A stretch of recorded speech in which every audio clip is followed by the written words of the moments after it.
अस्सलाम वालेकुम नाज़रीन, मैं हूँ राहिला फ़िरदौस और प्रोग्राम है आपका अपना बात से बात राहिला के साथ। आज इस प्रोग्राम में एक बार फिर आप तमाम को ही मैं अपनी जानिब से खुशामदीद कहूँगी और इस वक्त हम मौजूद हैं न्यू जर्सी में और आज के प्रोग्राम का मौजू भी बहुत ही ख़ास है और वो मौजू जैसा कि हमने आपसे पहले भी वादा किया था कि हम इस हफ्ते ख़ास तौर पर जिस टॉपिक पे बात करने वाले हैं वो इस वक्त का सबसे अहम मौजू है और सबसे अहम सवाल भी, क्योंकि बहुत सारे लोग ये सोच रहे हैं कि कोरोना वैक्सीन आ गई है, तो इस कोरोना वैक्सीन के बारे में क्या किया जाए, इसे जो है वो लगवाया जाए या ना लगवाया जाए। और ये एक इतना ख़ास सवाल है जिसके बारे में बहुत सारे डॉक्टर्स से आज हमने बात की और उनसे चाहा कि आपको भी जो है वो बात करवाएं, उनसे आपके जहनों में जो सवालात हैं उस हवाले से बहुत से सही जवाबात भी जो है वो उनसे हासिल किए जा सकें। तो जैसा कि आपको मालूम है कि साल गुज़िश्ता 2020 में कुर्रे अर्ज़ पर रूनुमा होने वाली कोविड-19 की तबाहकारियों और उसके नतीजे में दुनिया में होने वाली तब्दीलियाँ आज दुनिया भर में मौज़ूए गुफ्तगू हैं। इस वायरस के ना ख़त्म होने वाली तबाही की लपेट में आने और अनगिनत जानों के चले जाने का ये सिलसिला आखिर कब तक? इस नाकाबिले शिकस्त वायरस के खिलाफ इंसानी जंग में होने वाली पेशरफ्त के हवाले से 3 या 4 या शायद उससे भी ज़्यादा वैक्सीन की तैयारी का सिलसिला और उनसे मुतालिक आम जहनों में उठने वाले सवालात हमारे आज के इस प्रोग्राम के मौज़ूआत में शामिल हैं। और इसी मुनासबत से हमने अपने आज के प्रोग्राम में ऐसे माहिरीन को मदऊ किया है जो इस जंग में सफ़े अव्वल या हरावल दस्ते की हैसियत से काम कर रहे हैं और इन तमाम मौज़ूआत पर अपनी माहिराना गिरफ्त भी रखते हैं। मेडिकल फील्ड से वाबस्ता ये पाकिस्तानी डॉक्टर्स कोरोना वायरस की अपडेट्स के साथ साथ इन वैक्सीन्स के बारे में अहम सवालात के जवाब भी देंगे। और हमारे इस प्रोग्राम में इस वक्त हमारे जो मेहमानान हैं उनमें सबसे पहले मेहमान जिनका मैं तारुफ कराने वाली हूँ वो न्यू जर्सी में मौजूद हैं। और आज के इस प्रोग्राम में हम खुशामदीद कहेंगे डॉक्टर फ़ारूक किदवाई को। डॉक्टर फ़ारूक किदवाई एक फार्मास्यूटिकल कंपनी में मेडिकल डायरेक्टर हैं और क्लिनिकल रिसर्च से वाबस्ता हैं। आज के इंतहाई अहम मौजू के इस इंतखाब में आज हम उनसे कोरोना वैक्सीन और इसकी डेवलपमेंट पर बात करेंगे। और इसके अलावा भी हम जब प्रोग्राम को आगे बढ़ाएंगे तो हमारे पास जो सवालात होंगे वैक्सीन के हवाले से वो भी जानना चाहेंगे और ये कि रिसर्च जो है वो किस हद तक जो है इस पर हो चुकी है और इसका जो रिसर्च के मुख्तलिफ फेजेस हैं वो किस तरह से काम कर रहे हैं। तो आज के इस प्रोग्राम में हम अपने मेहमान डॉक्टर फ़ारूक किदवाई साहब को वेलकम करेंगे और इस हवाले से जानने की कोशिश करेंगे। हमारे आज के इस प्रोग्राम में हमारे जो दूसरे मेहमान हैं ये जनाब मौजूद हैं हमारे यहाँ यूके से और यूके से doctor Syed Arshad Hussain FRCP FCCP जो कि पाकिस्तान के मायनास कंसल्टेंट हैं, चेस्ट स्पेशलिस्ट हैं और पल्मोनोलॉजिस्ट हैं। और इनके तारुफ की ख़ास बात यह है कि इनकी प्रैक्टिस कोविड-19 के पेशेंट्स के लिए बहुत ही अहमियत की हामिल है। किंग्स कॉलेज लंदन में ऑनररी लेक्चरर होने के साथ साथ फ्रंट लाइन कंसल्टेंट हैं। कोविड-19 के मरीज़ों का जो है वो डायरेक्टली इनके साथ रब्ता रहता है। मुताद्दिद फलाही तंजीमों से भी वाबस्ता हैं। Consultant respiratory physician doctor Arshad Hussain को आज के इस प्रोग्राम में हम वेलकम करते हैं। हमारे जो अगले डॉक्टर जो हमारे साथ मेहमान हैं वो पाकिस्तान कराची में हैं, डॉक्टर मोहम्मद शफकत मिर्ज़ा साहब। ये भी फैमिली फिजिशियन हैं, गुज़िश्ता 30 साल से प्रैक्टिस कर रहे हैं और वर्ल्ड हेल्थ ऑर्गेनाइजेशन से वाबस्ता रहे हैं और इसके तहत मुख्तलिफ वैक्सीन्स खुसूसन पोलियो की रिसर्च पर गहरी नज़र रखते हैं। और अब हमें ज्वाइन किया है डैलस टेक्सास से डॉक्टर आमिर बिन हुसैन ने। ये प्राइमरी केयर फिजिशियन है, लेकिन इनकी ख़ास बात ये भी है कि पिछले 30 साल से वेटरन्स यानी साबिक़ा फ़ौजियों के इलाज मुआलजे से मुंसलिक हैं और ये हैं diplomat American board of internal medicine. आज के इस प्रोग्राम बात से बात राहिला के साथ में इन्हें खुशामदीद कहती हूँ। और इस हवाले से आज जितने भी हमारे जहनों में उठने वाले सवालात हैं और जो जवाबात हैं उनको अच्छी तरह से समझने के लिए आज इन तमाम डॉक्टर्स की टीम को हमने अपने प्रोग्राम में मदऊ किया है। और जैसा कि आपको पहले भी बताया कि क्योंकि बहुत ही अहम मौजू है, बहुत सारे लोगों के जहनों में बहुत से सवालात हैं और वो सवालात ऐसे हैं जो कि हम जानना इसलिए चाहेंगे क्योंकि हम लोग अपनी ज़िंदगी में बहुत सारे काम जो है वो अपनी गलतफहमियों की वजह से नहीं कर पाते। तो ऐसी तमाम गलतफ़हमियों को और ख़दशात को दूर करने के लिए हमने चाहा कि आज के इस प्रोग्राम के ज़रिए बहुत सारे सवालात जो हैं हम इन डॉक्टर से जान सकें। तो सबसे पहले मैंने आपको बताया था कि डॉक्टर फ़ारूक हमारे साथ मौजूद हैं। आइए डॉक्टर फ़ारूक से मिलते हैं और जानते हैं कि वो क्योंकि रिसर्च वर्क से वाबस्ता हैं और हम समझते हैं कि किसी भी किस्म की रिसर्च जो होती है वो एक तरह से कहना चाहिए कि हमारे बहुत सारी चीज़ों को नताइज तक पहुँचाती है। तो मैं जानना चाहूँगी इनसे कि आखिर ये जो रिसर्च है ये किस तरह से होती है? देखिए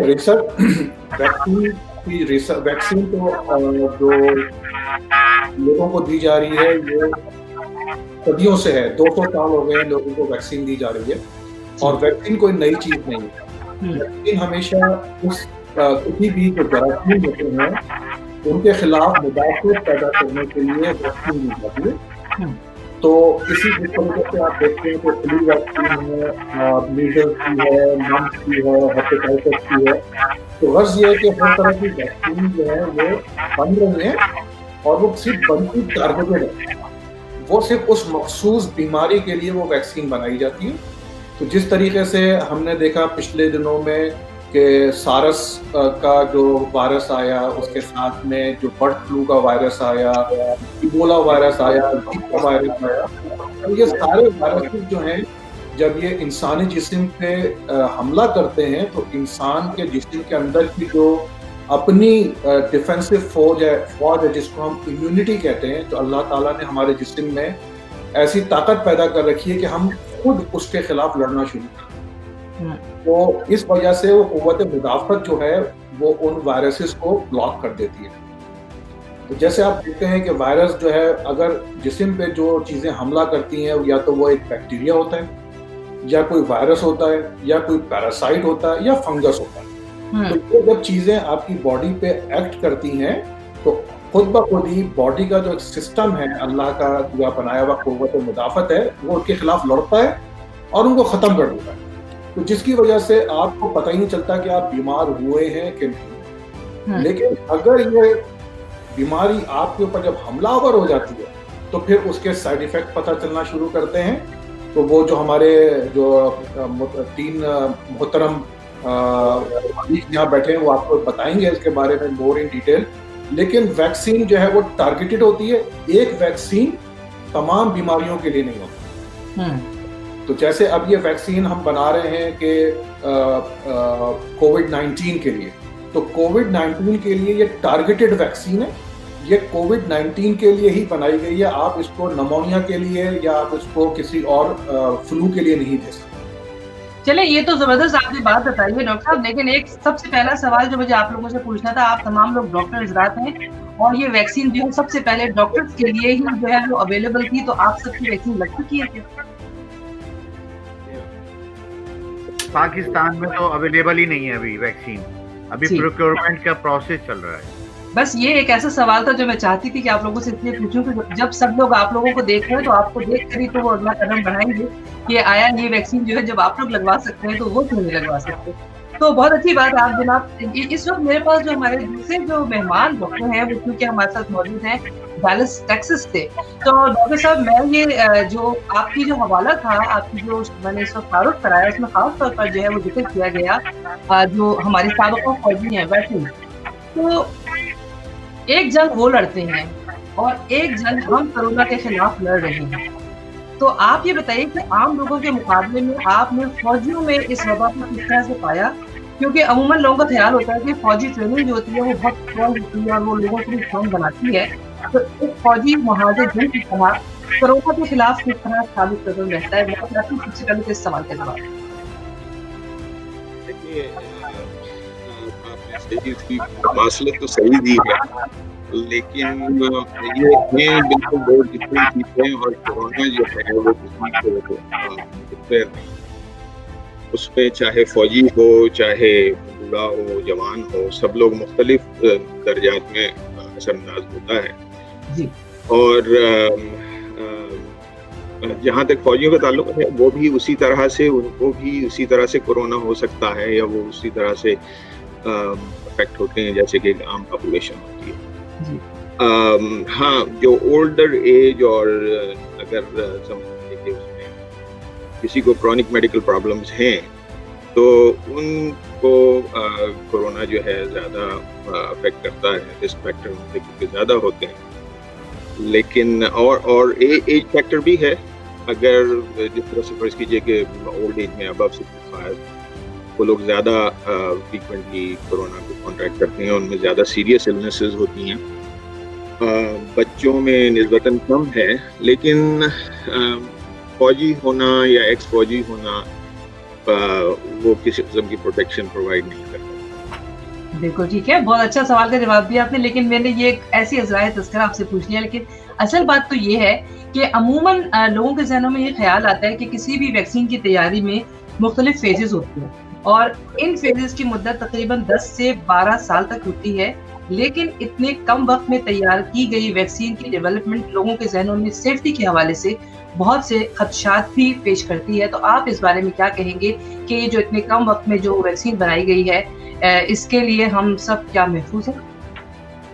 देखिए, उसमें दो चीज़ें हैं, दो चीज़ें होती हैं, एक होता है एफिकेसी और एक होती है सेफ्टी। जो CDC का पॉइंट ऑफ व्यू है वो ये है कि ज़्यादातर साइड इफेक्ट्स आपको 30 to 45 डेज में पता चल जाता है वैक्सीन के। और CDC ने इस ट्रायल को कम से कम 60 डेज तक कंटिन्यू रखा। और हमें दूसरी चीज़ ये पता है कि एफिकेशियस तो ये है 90% 95% वैक्सीन एफिकेशियस है। लॉन्ग टर्म सेफ्टी इफेक्ट्स जो कि बहुत ज़्यादा ट्रबलसम नहीं होते, वो अगर चंद सालों में जाके बहुत रेयर किसी को ऐसा होता है कि कोई साइड इफेक्ट हो, जैसे मैंने कहा तकरीबन 45 डेज में ज़्यादातर साइड इफेक्ट्स या एडवर्स इफेक्ट्स अपीयर हो जाते हैं। और CDC की जो ट्रायल्स हुई हैं वो तकरीबन 60 डेज तक हैं। अच्छा, ये तो बात है कि लोगों के ज़हनों में क्योंकि इस तरह के सवाल तो उठते ही हैं, लेकिन साथ-साथ ये भी एक बात है कि आपके यहाँ डैलस में जो आप वेटरन के साथ आपने काम किया है, तो आप क्या समझते हैं कि उनमें शरह अमवात और सेहतयाब होने की शरह क्या है? और आपके यहाँ कितने फीसद ऐसे वेटरन्स थे जो इस वबा का शिकार हुए? देखिए, वेटरन्स का कोई अलग डाटा तो नहीं है मेरे पास, लेकिन ये है कि तकरीबन इसमें जो जनरल डाटा है वो ये है कि तकरीबन 80% लोग जो सिक होते हैं उनमें से 20% को सीवियर इलनेस होती है, 80% को सीवियर इलनेस नहीं होती, और इसमें तकरीबन 3% मोर्टेलिटी है ओवरऑल। अच्छा, तो आप ये समझते हैं कि इन तमाम जो वेटरन्स के जो है आपके पास मौजूद है, क्योंकि ये उम्र सीधा लोग होते हैं, तो आपका यहाँ जो इंडिया वैक्सीन हो गई है क्या? इनको जो जिस तरह से हमारे यहाँ ग्रुप्स में डिवाइड किया है उन्हें 1A में है और फर्स्ट लाइन वर्कर्स थे, उनकी तकरीबन कंप्लीट हो गई है वैक्सीनेशन। अब हम फेज 1B में मूव हो रहे हैं, जो कि जिसमें old age with risk factor above 65 with risk factors, तो उनकी स्टार्ट हो रही है। चलिए बहुत अच्छी बात है। और जैसे कि अब ये गुफ्तगू का सिलसिला चल ही रहा है, तो मैं चाहती हूँ कि एक बार हम अपने दूसरे मेहमान हमारे जो इस वक्त मौजूद हैं यूके में, और ये जो है इनके वबा के हवाले से जो फ्रंट लाइन पे काम कर रहे हैं, तो इनके पास भी बहुत सारे हमारे सवालात के जवाबात होंगे। मैं चाहती हूँ कि इनसे भी जो है हम जानें कि यूके में जो है ये अजीब बात है कि पूरी दुनिया के मुकाबले में सबसे ज़्यादा इस वबा की जो है तबाहकारियाँ सामने आई थी और इससे लातादाद जाने चली गई। लेकिन यूके में एक बात ये भी अजीब देखी गई कि इस वबा ने म्यूटेशन के बाद अपनी शक्ल भी तब्दील कर ली है। तो क्या वजह है कि यूके में डॉक्टर साहब, क्या लोग बहुत बेहतियाती कर रहे हैं या इस हद तक बेखबर है कि क़यामत टूटने के बाद भी अब तक होश में नहीं आ सके है? क्या वजह हो गई कि वहाँ पर ये वबा इतनी तेजी से फैली और फैलती चली गई? सबसे पहले तो मैं ये जानना चाहूँगी। जी हाँ, बिल्कुल आपकी बात सही है। वजह है कि कोरोना वायरस ने दुनिया को अफेक्ट किया है। अभी आपने बात स्टार्ट की थी तो 1.8 मिलियन के करीब जो है लोग उससे अफेक्ट हुए हैं और काफ़ी हाई मोर्टेलिटी है, डेथ्स हैं। और इसके अलावा यूके में about 80,000 people have died by now. It's a very big number in the European country कि इतनी अमवात हुई हैं। और उसमें यह है कि लॉकडाउन से फ़ायदा हुआ। इनिशियल लॉकडाउन बड़ा सख्त था यूके में, लेकिन उसके बाद लोग थोड़ा सा यूज्ड टू हो गए कि जी लॉकडाउन है, RTS सिस्टम है, और लोग फॉलो नहीं कर रहे थे। अब सोशल डिस्टेंसिंग का मसला, मास्क पहन के जाना शॉपिंग एरियाज में, ये चीज़ें जो है रफ्ता नहीं, इसको स्ट्रिक्टली नहीं फॉलो किया गया, तो उसको लाइटली लेने की वजह से बहुत ज़्यादा डेवस्टेशन हुई है। 80,000 से ज़्यादा डेथ्स हुई। इसमें काफ़ी लोग हमारे ब्लैक एंड एथनिक माइनॉरिटी से ताल्लुक़ रखते हैं, इंक्लूडिंग डॉक्टर्स। तो ये एक अलमिया है कि फ्रंट लाइन डॉक्टर्स की मॉर्टेलिटी भी है शामिल और डेथ भी हुई हैं। तो उसमें केयर का बहुत एक बड़ा मसला था कि केयर जितनी सख्ती से इसको लॉकडाउन को फॉलो करना चाहिए था, मेरे हिसाब से नहीं हुआ। तो नेशनल हेल्थ सर्विस जो है, मैं समझता हूँ दुनिया का बेस्ट हेल्थ केयर सिस्टम है, it's under a lot of pressure at this point कि मैं खुद भी हॉस्पिटल में काम करते मुझे हुई illness, I had to be admitted in the hospital myself. तो मैंने ये देखा कि वहाँ पे मुश्किल हो रही थी कि इनफ वेंटिलेटेड बेड्स या इनफ CPAP मशीन्स या ऑक्सीजन की भी कुछ मुश्किलात थी कि कुछ हॉस्पिटल्स में अभी भी UK में ऑक्सीजन की प्रॉब्लम है, क्योंकि ज़्यादातर मरीज़ जो एडमिट हो रहे हैं, जो 20% अभी जिक्र किया था मैंने, उनको ऑक्सीजन की ज़रूरत होती है हॉस्पिटल में, ये प्राइमरी रिक्वायरमेंट है। तो ये हॉस्पिटल्स और NHS काफ़ी प्रेशर में है, इस वक्त काफ़ी लोड में है, और हमारी आज की मॉर्टेलिटी तकरीबन 700 की है, लेकिन it's just around 1000 figure death in per day. तो ये एक बहुत बड़ा अलमिया है। अब बात ये आती है कि अगर आप डिजीज़ से निकल के आ गए तो आपको वैक्सीन लगानी चाहिए या नहीं। तो मैं अपनी वैक्सीन लगाऊंगा पहले फुर्सत में, लेकिन मुझे 21 डेज़ का टाइम होता है कि रिकवरी के बाद कि आप उस वक्त वैक्सीन ले सकते हैं। तो वैक्सीन को आई वुड एग्री कि जहाँ इतनी मॉर्टेलिटी है तो वैक्सीन को फास्ट ट्रैक करके सेफ्टी प्रोसीजर से गुजारा गया है। वैक्सीन कोई भी हो, कोई भी दवा आप लें, पैरासीटामोल लें, कोई भी दवा लें, उसके इफेक्ट्स हो सकते हैं, साइड इफ़ेक्ट्स हो सकते हैं, और कुछ नज़र भी आए हमें। लेकिन मेरा अपना ख्याल है कि अगर सिलेक्शन जो है आपके पेशेंट्स का सही है और उनको चेक किया जाता है ठीक से बिफोर प्रोवाइडिंग द वैक्सीन, तो वैक्सीन शुड बी सेफ।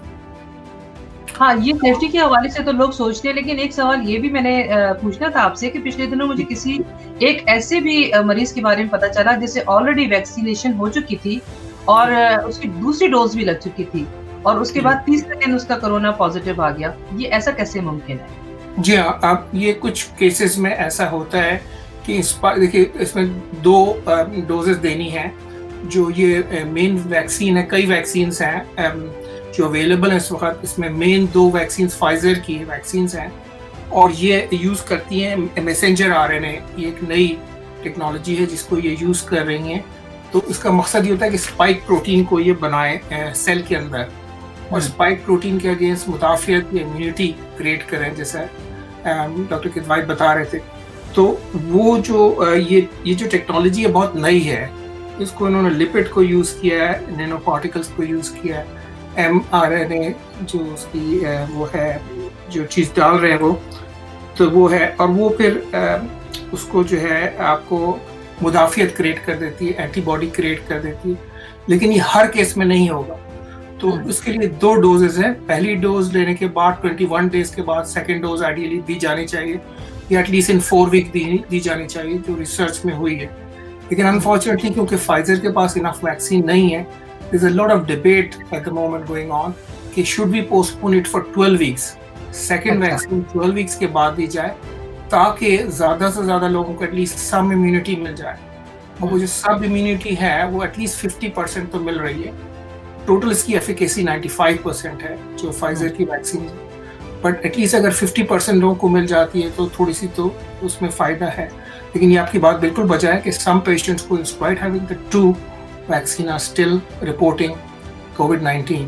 तो इसका मतलब ये नहीं कि अगर आपको वैक्सीन मिल गई तो आपने सोशल डिस्टेंसिंग ख़त्म कर देनी है, मास्क उतार देने, ये चलेगा मामला। आपको प्रोटेक्शन को एज इट इज रखना है। डॉक्टर फाउची ने कहा है बिल्कुल कि जी ये इसके साथ आपने बहुत अरसे तक रहना है और इसको जो है ना वो इसी तरह से अभी हमें जिंदगी भर लेके चलना होगा शायद। अच्छा, एक चीज अभी भी आपने कही कि वैक्सीन जो है वो उसकी तरह 2 डोज होती हैं, लेकिन एक वैक्सीन अभी इस तरह की भी आई है जिसे एक ही डोज में लगाया जाएगा। तो इसमें और वो जो पहले जो वैक्सीन आई है उसमें क्या फर्क है? जी हाँ, देखिए मैं आपको थोड़ा गो थ्रू कर देता हूँ। फर्क भी बताइए। दूसरी बात ये कि क्या उसकी जो वो भी उतनी ही बाअसर होगी, क्योंकि एक ही डोज है, पता नहीं है कि उसके अचानक से कोई साइड इफेक्ट्स भी सामने आ सकते हैं। अब जैसे आमिर ने कहा था कि फेज 1, 2 और 3 ट्रायल से तमाम वैक्सीन गुजरती हैं। किसी भी मुल्क में कोई वैक्सीन अगर दी जा रही है तो वो लोग ट्रायल के थ्रू गुजारेंगे उसको। तो मैं थोड़ा सा एक ब्रेक थ्रू आपको देना चाहता था कि फाइजर की 2 हैं, एक बायोनटेक के नाम से, एक मॉडर्ना के नाम से, और दोनों सिमिलर टेक्नोलॉजी को यूज करती हैं, वो mRNA, मैसेंजर RNA। उसके अलावा एस्ट्राजेनेका ऑक्सफोर्ड में ये डेवलप हुई है। इसकी जो वैक्सीन है वो डिफरेंट है टू फाइजर वैक्सीन। ये वायरस पार्टिकल को यूज करती है, mRNA को टेक्निक को नहीं यूज कर रही, तो स्लाइटली डिफरेंट वैक्सीन है। इसके अलावा रशियन वैक्सीन हैं जिसमें स्पुतनिक लाइट, और अभी आज उन्होंने इंट्रोड्यूस की है रिसेंटली क्योंकि स्पुतनिक वी, और वो ये कहते हैं कि स्पुतनिक वी सिर्फ एक आपको डोज देनी है, 2 डोज की जरूरत नहीं है। काफ़ी अफ्रीकन और मिडल ईस्ट कंट्रीज में इंक्लूडिंग पैलेस्टाइन में उन्होंने इसको इंट्रोड्यूस किया है। तो ये आपकी बात सही है कि डिफरेंट वैक्सीन है, डिफरेंट उनके रिजीम्स। और दूसरी बात ये है कि साइनोवैक जो कोरोना वैक्स फ्रॉम चाइना है, ये भी एक डिफरेंट है, और इनकी तमाम की एफिकेसी डिफरेंट है, इनकी कॉस्टिंग भी डिफरेंट है, बिकॉज ये दुनिया भर के लिए जाना सिर्फ यूके और यूएसए और 3-4 कंट्रीज के लिए नहीं। शौकत साहब ने अभी कहा कि पाकिस्तान में अवेलेबल नहीं है कोई वैक्सीन, तो मेरे ख्याल से ये बड़ा ज़रूरी है कि इसको स्प्रेड को पूरा यूनिवर्सली होना चाहिए, चाहे रिच कंट्रीज हैं, पुअर कंट्रीज हैं, सबको इक्वली। इसके अलावा जॉनसन एंड जॉनसन वालों की एक और वैक्सीन है, तो there are at least 6 to 7 vaccines around in the market. और ये अच्छा है कि मार्केट में जितना कंपटीशन होगा, कॉस्ट कटिंग होगी, एफिकेसी आएगी। लेकिन सबसे ज़्यादा इस वक्त फाइजर की 95% एफिकेसी रिपोर्ट हुई है, और ये 21 डेज में एंटीबॉडीज बना देती है, और उसके 7 दिन बाद। तो डॉक्टर साहब, एक सवाल मेरे जहन में यूँ आ रहा है, क्योंकि आप चेस्ट स्पेशलिस्ट भी हैं और आप इस हवाले से बहुत सारे मरीजों को देखते होंगे। आप मुझे बताइए कि ये जो कोविड-19 है, आप उन मरीजों की कौन सा वो पॉइंट है जिस जगह पे अचानक से वो जो वबा है वो एकदम खतरनाक सूरत हाल इख्तियार करती है, और मरीज जो है वो कौन सी ऐसी चीज महसूस करता है जिससे पता चलता है कि अब वो वाकई एक सीरियस कंडीशन में चला गया है? ये आपका बड़ा अच्छा सवाल है, क्योंकि काफ़ी लोग इससे बेनिफिट करेंगे इस जवाब सवाल से। कि देखिए, इसमें कोरोना वायरस जो है 80% जो है घर में डील हो सकता है और माइल्ड होती हैं सिम्टम्स, लेकिन 20% ऐसे लोग हैं जो कि अनवेल हो जाएंगे कोविड-19 के इन्फेक्शन के साथ। उसमें सबसे इम्पोर्टेंट चीज़ है उनकी ऑक्सीजन लेवल्स। तो घर के अंदर अगर मॉनिटरिंग हो सकती है ऑक्सीजन की तो बड़ा ज़रूरी है, कि उनकी जो ऑक्सीजन सैचुरेशन है उंगली पे वो रख के प्रोब चेक किया जा सकता है, तो 92 से अबव होनी चाहिए टू बी सेफ।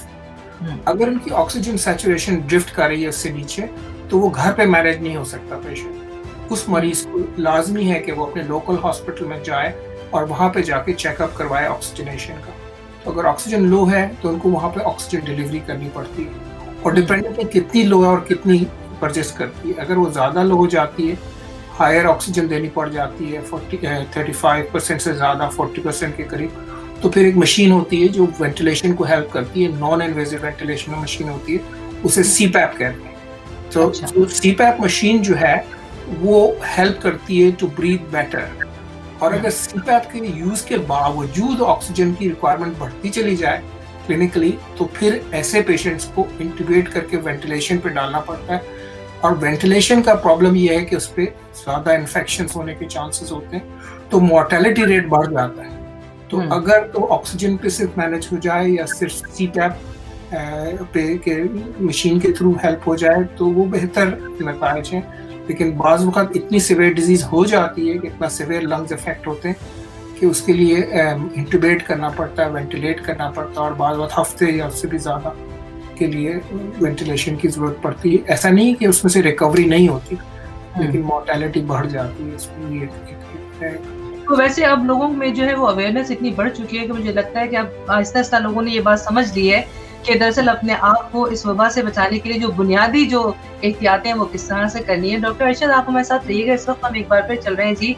हमारे साथ पाकिस्तान में मौजूद हैं डॉक्टर मोहम्मद शफकत मिर्ज़ा साहब, और मैंने आपको बताया कि वहाँ पर पाकिस्तान के बारे में तो जी अजीब सी बात है कि वहाँ पर कहते हैं कि जी पाकिस्तान में ये वबा कोरोना इतनी शिद्दत से पाई ही नहीं गई जितनी कि तरक्की याफ्ता बड़े-बड़े ममालिक में है। तो मैं उनसे ये जानना चाहूँगी प्रोग्राम में कि क्या ये बात हकीकत है कि वहाँ वाकई कोरोना की शिद्दत इतनी नहीं है या वहाँ के लोगों ने इस वबा को सीरियसली लिया नहीं है? जी, ये आपने जो सवाल किया इसके दो पहलू हैं कि वाकयातन यानी कि वबा कम फैली है और या फिर इसके पीछे कोई और अंसर कार फरमा है। तो दरअसल हुआ ये कि जब शुरू में कोरोना की वबा पाकिस्तान में आई तो उस वक्त हमारी हुकूमतों ने बहुत मुस्तैदी का मुजाहरा किया और बहुत जल्दी इक़दाम किए। पहली वजह तो ये थी जिसकी वजह से बीमारी कम फैली, और दूसरी बहुत अहम वजह ये थी कि एक centrally national command operation centre कायम, NCOC जिसे कहते हैं, वो फौरन कायम हो गया और उसकी वजह से पूरे पाकिस्तान में एक यकसा पॉलिसी और यकसा जो SOPs थे और यकसा जो इक़दाम थे वो प्रोवाइड किए गए, जिसको सूबों ने फॉलो किया।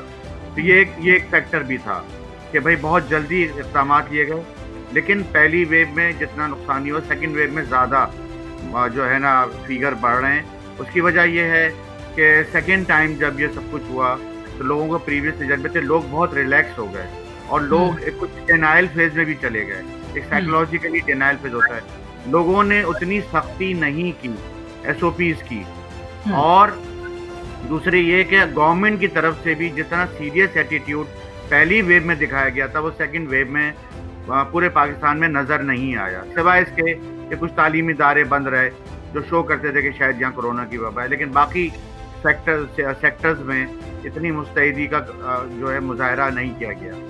तो एक ये फैक्टर हो गया। लेकिन दूसरा फैक्टर जो, क्योंकि मैं प्राइमरी केयर फिजिशियन हूँ और मेरा कम्युनिटी से ताल्लुक़ है, दूसरा फैक्टर ये है कि बेइंतहा लोग कोरोना का टेस्ट कराना ही नहीं चाहते। यही सवाल मैं आपसे पूछना चाहती थी कि हमारे पास जब पेशेंट आता है और हम उसको बताते हैं कि भाई आपके जो साइन एंड सिम्टम हैं ये सस्पिशियस हैं, या ये कि आप पे शुबा है कि आपको कोरोना के आसार हैं, और अगर हम किसी को कह दें कि आपने ये टेस्ट करा के आना है, और अब तो बेइंतहा फ्री में ये टेस्ट पाकिस्तान में, कराची में, हर जगह फ्री में भी हो रहे हैं, यानी कोई कॉस्ट का फैक्टर नहीं है कि अगर कॉस्ट वो कहें कि भाई कॉस्ट ज़्यादा है, फ्री में भी अवेलेबल है। इसके बावजूद वो पेशेंट फॉलोअप से गायब हो जाते हैं कि भाई ये तो डॉक्टर साहब ने हमको टेस्ट लिख दिया, सही है ना, मुझे तो हर साल नज़ला होता है, इस साल भी हुआ है, पता नहीं डॉक्टर साहब को क्या हो गया है, सही है। और तो ये एक फैक्टर है। मैंने जो ऑब्जर्व किया है कि इस बार लोगों ने बहुत कम टेस्ट कराए हैं, और जितनी तादाद में सिम्टम्स के साथ पेशेंट क्लिनिक्स को रिपोर्ट कर रहे हैं, या हमें वैसे भी कम्युनिटी में हमारा वास्ता पड़ता है, टेलीफोन पे हमें बताते हैं पेशेंट, तो वो जब उनको टेस्ट कराओ तो वो जो है ना वो टाल देते हैं 2-3 दिन। मैं आपको बात बताऊं कि अभी मुझे 2-3 दिन में, पिछले एक हफ्ते में 2-3 डॉक्टर्स के फ़ोन आए, सही है ना, कि मुझे ये हो रहा है, मुझे ये सिम्टम है, मुझे ये हो रहा है। जब मैंने उनसे कहा कि डॉक्टर साहब आपको कोरोना का शुबा है, तो उन डॉक्टर्स ने भी टेस्ट नहीं कराया, और 6 दिन बाद मुझे कहने लगे कि देखिए मैं बेहतर हो गया हूँ ना टेस्ट कराए बगैर। लेकिन उसके 2 दिन बाद पता चला कि उनकी बेटी बीमार हो गई है, और बेटी को वो कोरोना लगा चुके थे क्योंकि उन्हें माइल्ड सिम्टम थे, और बेटी उनकी सीवियरली इल हुई और हॉस्पिटलाइज हुई। तो ये भी एक फैक्टर है कि हमारे पढ़े लिखे लोग भी टेस्ट कराने से बहुत कतराते हैं। लेकिन एक बात मैंने बड़ी अजीब देखी डॉक्टर साहब, कि पाकिस्तान में जो है वो लोग टेस्ट एक तो वजह से नहीं कराते थे, क्योंकि हमने भी कराया ट्रैवलिंग के दौरान, तो काफी महंगा टेस्ट था वो। हो सकता है कुछ जगहों पर जो है वो फ्री हो रहा होता है, लेकिन एक तो पहली बात ये है कि कुछ लोगों की टेस्टिंग किसी एक जगह पे नेगेटिव आ रही थी, किसी जगह पॉजिटिव आ रही थी, और लोग ये पता ही नहीं कर रहे थे कि आखिर हमारी जो इस पर टेस्टिंग हो रही है वो ऑथेंटिक है कि नहीं है, वो ठीक तरह से हो रही है कि नहीं हो रही है। तो ये भी एक अजीबोगरीब फैक्टर था पाकिस्तान में। देखिए असल में जो टेस्ट की जो फॉल्स नेगेटिविटी है वो 30% है, अप टू 30%, यानी कि आपको कोरोना होगा और 30% ऐसा होगा कि वो आपके टेस्ट में नहीं आएगा। तो बेसिकली ये क्लिनिशियन का काम होता है कि वो साइन एंड सिम्टम्स और हिस्ट्री, प्रॉपर हिस्ट्री लेके उसको फैसला करे, स्पाइट के जो है ना उसका वो निगेटिव आया है। अब इसकी मैं मिसाल दूँ, एक केस ऐसा आया कि उसका सिम्टम, साइन एंड सिम्टम बिल्कुल टिपिकल थे, और वो टेस्ट जो है उनका नेगेटिव आया। उनको मैंने समझाया कि नहीं आपके सिम्टम टिपिकल हैं। जब उनके हमने इन्फ्लेमेटरी मार्कर्स कराए वो बहुत हाई थे, और उसके बाद जब उनको हमने, जब वो रिकवर हो गए 2 हफ्ते के बाद, 3 हफ्ते के बाद, उनकी एंटीबॉडीज कराई तो वो रिएक्टिव थी। तो इसका मतलब उन्हें कोरोना हुआ था लेकिन उनके टेस्ट में नहीं आया था। तो फॉल्स पॉजिटिव आना तो ज़रा प्रॉब्लम कम होता है ऐसा चांस, लेकिन फॉल्स नेगेटिव आने के 30% चांस हैं कि आपको कोरोना हो और वो नेगेटिव आए। अच्छा, पाकिस्तान में मैंने एक और भी चीज़ जो महसूस की वो ये है कि वहाँ पर लोग जो है अमूमन ये सोचते हैं कि घरेलू टोटके सबसे आसान हल है। तो वो लोग घरों में ही कभी तो वो स्टीम ले लेते हैं, कभी वो कोई चाय पी लेते हैं, कभी वो खुद ही कुछ दवाएँ थी जो सबको पता था कि ये दवाएँ हम लेंगे तो ठीक रहेंगे। तो ये भी एक चीज़ थी कि लोगों ने बजाय ये सोचा कि अगर हम हॉस्पिटल चले जाएँगे तो एक क्योंकि बहुत सारे लोगों के बारे में सुनने में आया कि हॉस्पिटल्स में जो है वो अमूमन जो लोग गए वो वापस नहीं आए। ये ख़्याल है लोगों का। तो ये भी एक चीज़ जो थी लोगों के ज़हनों में थी, ऐसा क्यों?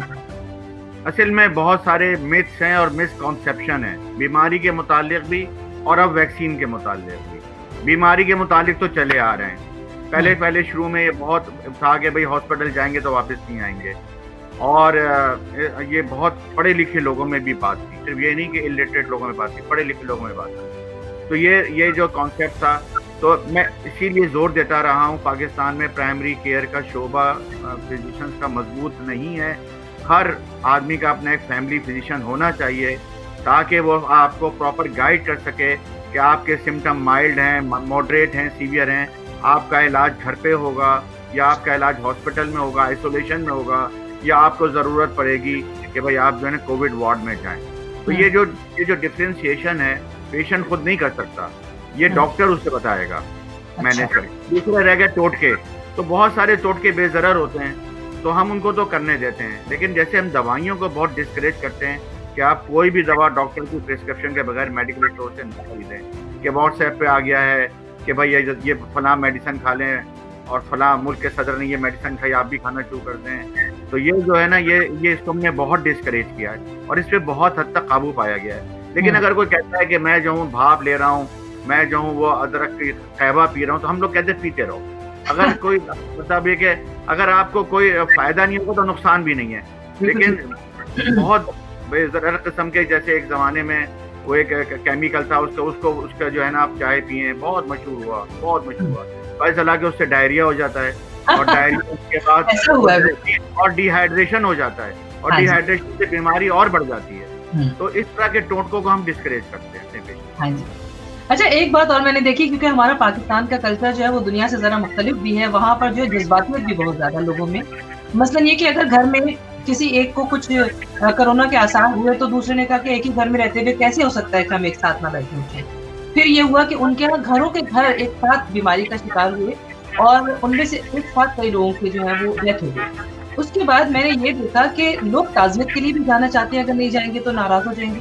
लोग तदफीन में भी जाना चाहते हैं, अगर नहीं जाएंगे तो प्रॉब्लम हो जाएगी।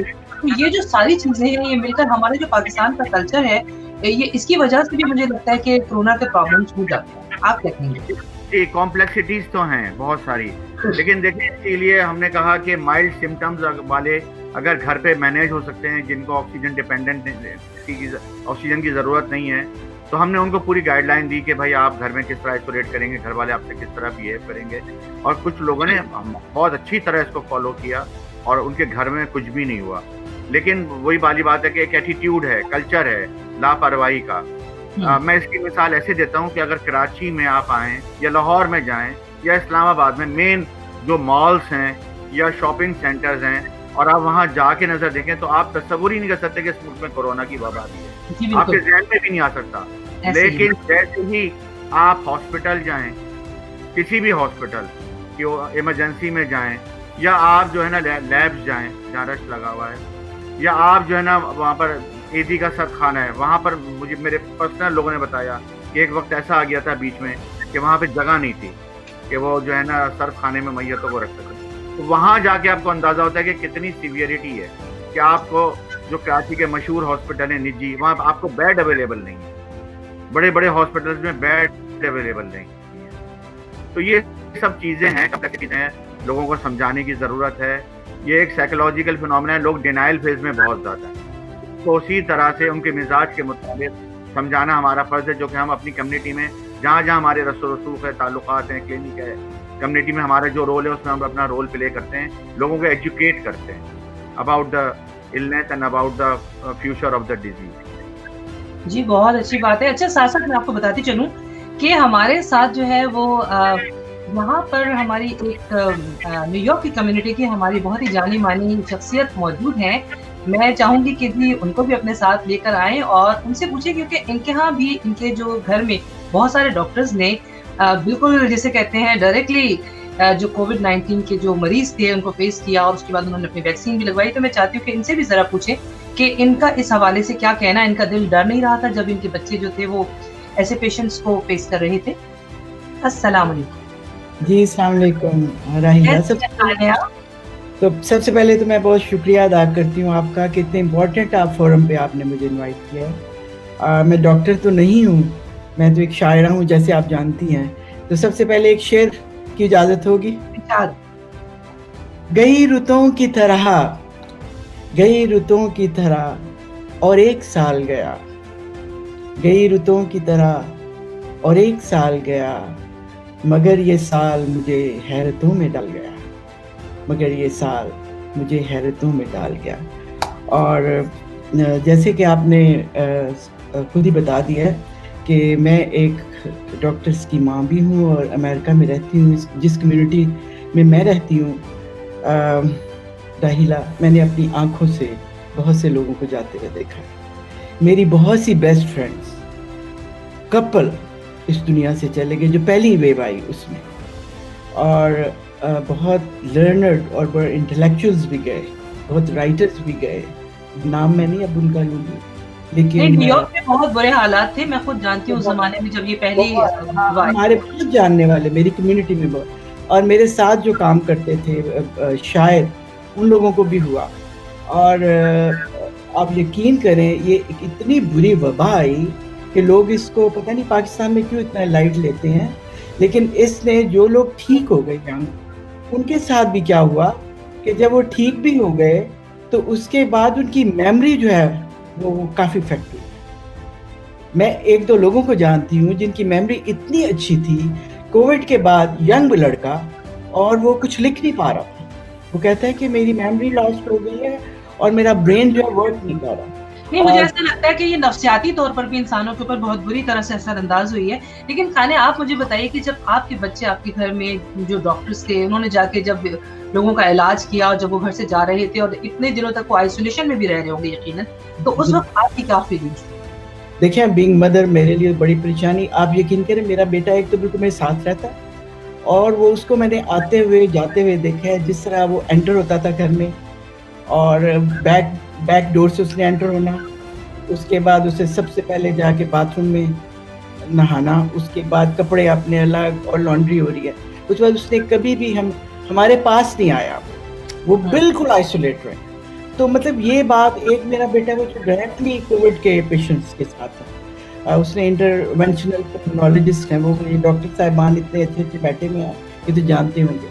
तो वो जो है, वो मेरा बेटा जो है वो मुझे काफ़ी अपडेट करता रहा है और उसने मुझे यही कहा कि आप अपने फ्रेंड्स को भी यही बताएं कि वो ज़रूर वैक्सीन जब आएगी तो ज़रूर उसको लगवाएं।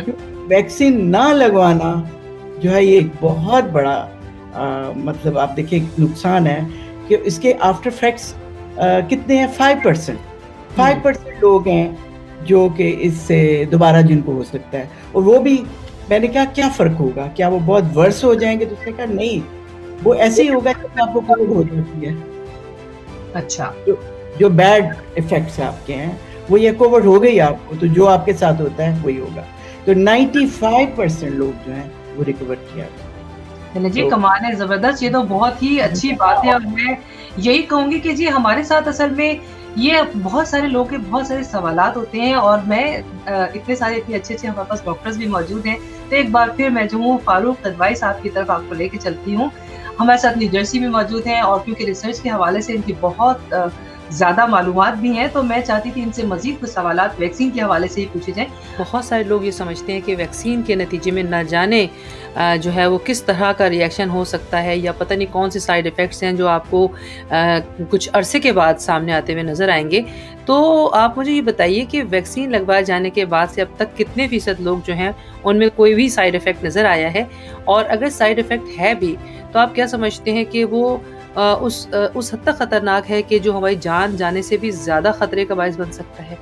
तो ये एक बहुत इम्पॉर्टेंट सवाल है जो लोगों के ज़हनों में है कि इसके साइड इफ़ेक्ट्स क्या हो सकते हैं और इनकी ख़तरनाकी किस हद तक हो सकती है। देखिए, पहले तो मैं आपको एक थोड़ा-सा और बता दूँ कि हमारे कलीग अरशद ने जो बात की थी, उन्होंने बताया कि ये मैसेंजर आरएनए से टेक्नोलॉजी है। पहले वक़्तों में जब वैक्सीन लोगों का कॉन्सेप्ट ये है कि लोग समझ रहे हैं कि इतनी जल्दी वैक्सीन मार्केट में कैसे आ गई, इसमें तो साल लगते हैं। That is very true concern और लोग बिल्कुल सही सोच रहे हैं। लेकिन अब टेक्नोलॉजी बदल गई है और नई टेक्नोलॉजी का बहुत बड़ा रोल आ गया है मेडिसिन के अंदर। और जब वो नया मेडिसिन आया है तो पहले जो ट्रेडिशनल वैक्सीन बनती थी, उसमें ये करते थे कि जो जरासीम होता था, तो उस जरासीम को इनएक्टिवेट करके या उसका जो बिल्कुल वीक जरासीम होता था, वो बॉडी के अंदर डाला जाता था। जब वो बॉडी में जाता था तो फिर अंदर खुद ब खुद ही जो जिस्म के अंदर कुव्वत मुदाफ़त उसके खिलाफ लड़ती थी और उसको खत्म करती थी। तो इसमें बहुत लंबा एक प्रोसेस था। अब टेक्नोलॉजी आई है तो ये जेनेटिक जो बायोलॉजी है और जो जेनेटिक जो शामिल हो गई है इस मेडिसिन के अंदर, उसने इसकी राह बड़ी हमवार कर दी है। तो जो ये जो मैसेंजर आरएनए है, ये टेक्नोलॉजी आई है, इसमें जेनेटिक कोडिंग कर देते हैं और जेनेटिक कोड को जो है वो बॉडी में डालते हैं। तो जैसे अर्शद ने कहा कि स्पाइक प्रोटीन्स बन जाते हैं और ये स्पाइक प्रोटीन जो है वो जो कोविड का जो सेल है उसके सरफेस पे बैठे हुए हैं। इसी वजह से फौरन एंटीबॉडी बन जाती है। तो अब हमें उतना इंतजार नहीं करना पड़ता कि जी हम 18 महीने का इंतजार करें या 2 साल का इंतजार करें। एक बात तो इस वजह से हमारे पास ये बहुत बड़ी तादाद में अवेलेबल हो गई, बहुत जल्दी आ गई, क्योंकि हमने टेक्नोलॉजी डिफरेंट इस्तेमाल की। तो ये जो वैक्सीन है, वैक्सीन जो बनाई है कोविड की, फाइजर ने या किसी ने भी, इसमें एक्चुअल वायरस नहीं है। अच्छा। जैसे ट्रेडिशनल वैक्सीन्स हैं उसमें एक्चुअल वायरस होता था जो कि जिसको इनएक्टिवेट करके या उसको कमजोर करके बॉडी में डाला जाता था ताकि जाके वो हार्म ना करे। जेनेटिकली कोडिंग करके आपके जिस्म में डाला गया है, वो जाके प्रोटीन बनाता है और वो बिल्कुल रिजेंबल होता है कोरोना वायरस के, जिसको बॉडी, तो इस वजह से ये बहुत तेजी से बन रहा है। नंबर 1। नंबर 2 ये है कि जो वैक्सीन आपने मुझसे सवाल पूछा कि लोगों को एलर्जीज होती हैं और जो लोगों को सिम्टम्स है, तो यही एक डॉक्टर का काम है कि डिफरेंशिएट करे।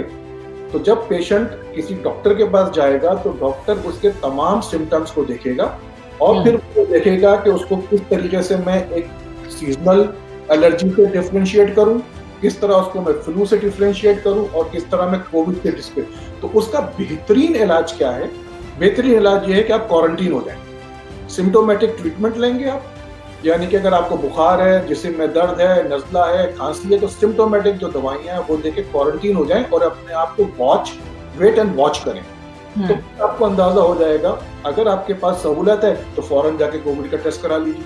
अब देखिए, आप अमेरिका के अंदर जैसे ही आजकल फ्लू सीजन चल रहा है, हम जैसे ही डॉक्टर के पास जाते हैं, वो एक ट्यूब निकाल के हमारी नाक में या हलक में डाल के फौरन टेस्ट कर लेता है, कहता है कि आपको जो है फ्लू नहीं है, आपको स्ट्रेप थॉट नहीं है।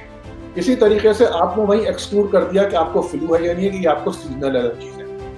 अगर आपको ये दोनों चीजें नेगेटिव आ जाती हैं तो आप कहते हैं कि भाई आजकल चूंकि कोरोना चल रहा है, just go and do it with covid test. आपने जाके कोविड टेस्ट कर लिया, उस पर 24 आवर्स में रिजल्ट आ जाता है, आपको पता चलता है। लेकिन द बेस्ट वे उसमें क्या है, आप उसके अंदर बेहतरीन तरीका ये कि आप क्वारंटीन में चले। एक चीज में जो आपने एलर्जी के हवाले से बात की, जो कि चूंकि मैं क्लिनिकल रिसर्च के अंदर हूँ और मैं देखता हूँ हर मरीज को ये वैक्सीन नहीं लग सकती। अच्छा। तो जब जो मरीज जिनको कोमॉर्बिडिटीज हैं, यानी कि कुछ ऐसे मरीज हैं जिनको खुदा ना करे कैंसर है या जिनको HIV है या उनको किडनी डिजीज है या उनको हार्ट डिजीज है, उनको अगर ये वैक्सीन किसी वजह से नहीं लग सकती तो उसका क्या करना चाहिए? उसके लिए एक टर्म इस्तेमाल होती है, उसको कहते हैं हर्ड इम्यूनिटी। अच्छा। हर्ड इम्यूनिटी का मतलब क्या है कि ये हमारा फर्ज बनता है कि हम अपने आप को वैक्सीनेट करके उनको बचाएं। अच्छा। क्योंकि उसकी वजह ये है कि जब हमारे अंदर वो जरासीम नहीं होंगे तो हम वो उसको ट्रांसफर नहीं करेंगे। बिल्कुल। तो ये कम्युनिटी का रोल है कि अगर कोई बहुत सारे लोग हैं जो कि अफोर्ड नहीं कर सकते इस तरह के ट्रीटमेंट को, तो हम जैसे पाकिस्तान की सहूलत है तो अगर आप अपने आप को बचाएँगे तो आप कम्युनिटी को बचा रहे हैं। बहुत अच्छी बात की है, बहुत अच्छी बात की आपने। ये हर्ड इम्यूनिटी जो है, this is very basic. Go in isolation में जाइए, अपने आप को आइसोलेट कीजिए, वैक्सीनेट करा सकते हैं, वैक्सीनेट कीजिए ताकि ये दूसरे को ना करें। हुँ। हाँ, क्योंकि आपने जिस तरह कहा ना कि अपने आप के बचाने से दूसरे को भी बचाया जा सकता है, तो ये बिल्कुल वैसे ही जैसे लोग कहते हैं कि जो मास्क हम पहनते हैं, वो दरअसल अपने लिए नहीं बल्कि दूसरों के लिए पहनते हैं, कि दूसरों को उससे महफूज़ रख सकें, ये बिल्कुल ठीक बात है। तो ये तो बहुत ज़बरदस्त बातचीत है हमारी जो इस मैं बात एक बात राहिला आपको और करूँगा, देखिए डॉक्टर फाउची ने जो बात की है कि ये अब हमारे साथ चलेगी। देखिए ये इसकी वजह ये है कि अभी हमारे पास इसके मुतालिक पूरी मुकम्मल मालूमात नहीं है।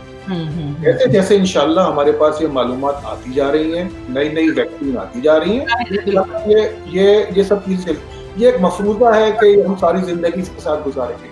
देखिए कभी भी आपको जब कोई नई चीज़ मिलती है, तो आप हमेशा उसमें जुस्तजू करते हैं, फाइंड आउट करते हैं, जैसे पज़ल को मैं सॉल्व करूँ। ये बिल्कुल ठीक बात है, लेकिन फिर भी मैं ये ज़रूर आपसे जानना चाहूँगी कि क्या अगर ऐसा है भी कि अगर ये अभी वबा हमारे साथ मुख्तलिफ शक्लें बदल के भी आने वाली है, तो क्या ये वैक्सीन जो है वो हर साल हमें लगवानी पड़ेगी? जैसे कि हम हर साल और मुख्तलिफ फ्लू वगैरह की वैक्सीन लगाते हैं। बिल्कुल, देखिए उसमें एक चीज़ बहुत जो चूँकि टेक्नोलॉजी की बात है और अल्लाह ताला ने जिस्म में ऐसे सेल बना के रखे हैं कि जब कोई जरासीम आपके जिस्म में जाता है, तो उसके खिलाफ जो मुदाफ़ती जो एंटीबॉडीज़ जिसको ये कहते हैं, जो मुदाफ़ती फ़ौज बनती है, वो अपने साथ में मेमोरी सेल भी बना देती है। तो वो क्या होता है कि मेमोरी सेल का मतलब ये है कि उसको उसके पास मेमोरी में आ जाता है कि इस तरह की अगर कोई बीमारी है, उसको हम किस तरीके से लड़ेंगे दोबारा अगर ये हमें हो जाए। तो आप ये बात कर रही हैं वो शॉर्ट टर्म के लिए। अब जैसे फ्लू वैक्सीन है, हम हर साल फ्लू वैक्सीन लगाते हैं, और अभी डॉक्टर अरशद ने बात की कि म्यूटेशन हो जाती है, क्योंकि यानी कि अपने आप को तब्दील करता रहता है। आपने शायद ये लंदन की बात की थी, तो वो अपने आप को तब्दील करता रहता है। अगर वो अपने आप को तब्दील कर रहा है, तो आपको ये नहीं मालूम है कि जो आप में वायरस आया था वो कौन सा था। अच्छा। जैसे कोरोना वायरस की तकरीबन 20,000 किस्में, अच्छा। तो 20,000 किस्म के वायरसेस हैं जो कि कोविड हैं, और उसमें ये कोविड-19 जो है ये नया है। अच्छा। तो हमें ये मालूम नहीं है कि अगले साल ये 19 की जगह 20 हो जाएगा, कोविड-20 हो जाएगा। तो क्योंकि वो म्यूटेशन हो रही है, वो रेप्लिका हो रहे हैं, उसमें पूरा एज इट इज ट्रांसफर नहीं हो रहे, बदलते जा रहे हैं, नए-नए उसमें से मुख्तलिफ किस्म के वैक्सीन उसकी जो है स्ट्रेन्स बनती जा रही हैं, जिसकी वजह से आपको हो सकता है कि ये आपको हर साल लगाना पड़े। अच्छा, एक सवाल बहुत अहम है, क्योंकि मुसलमान जितने भी होते हैं, सबसे पहले आपको पता है दुनिया में जहाँ भी जाते हैं, वो सबसे पहला सवाल ये पूछते हैं कि ये जो भी वैक्सीन या जो भी दवा या जो कोई मेडिसिन आती है उसको हम लेने जा रहे हैं, ये हलाल है या हराम। तो ये भी एक बड़ी इम्पोर्टेंट बात है कि हम जो है वो लोगों के ज़हनों से जो ये एक तासुर है उसको जो है वो सही तौर से हटा सकें कि ये जो इसके अंदर क्या चीज़ ऐसी शामिल है जिसकी वजह से ये वैक्सीन बनाई गई, और लोग क्यों ये सोचें कि ये हलाल है या हराम है। देखिए, जब भी कोई आप चीज़ बनाते हैं, ये वैक्सीन बनाई गई है, अब ये वैक्सीन को बनाने का एक पूरा सिलसिला है। इसमें बहुत सारी चीज़ें ऐसी डालना पड़ती हैं जो वैक्सीन को वायबल रखती हैं, क्योंकि अगर आप वैक्सीन को किसी जगह बंद करते हैं तो उसमें आपस में केमिकल रिएक्शंस वगैरह भी होते हैं। तो एक चीज़ कहलाती है स्टेबलाइजर। अच्छा। स्टेबलाइजर एक ऐसी जो कि प्रोसेस में है वैक्सीन बनने के, वो क्या करती है कि जो वैक्सीन को आप एक वाइल में यानी कि शीशे के गिलास में जब रखते हैं, तो वो आपस में केमिकल रिएक्शन ना करे, या वो ऐसा ना हो कि वैक्सीन जो है वो शीशे के गिलास में चिपक जाए।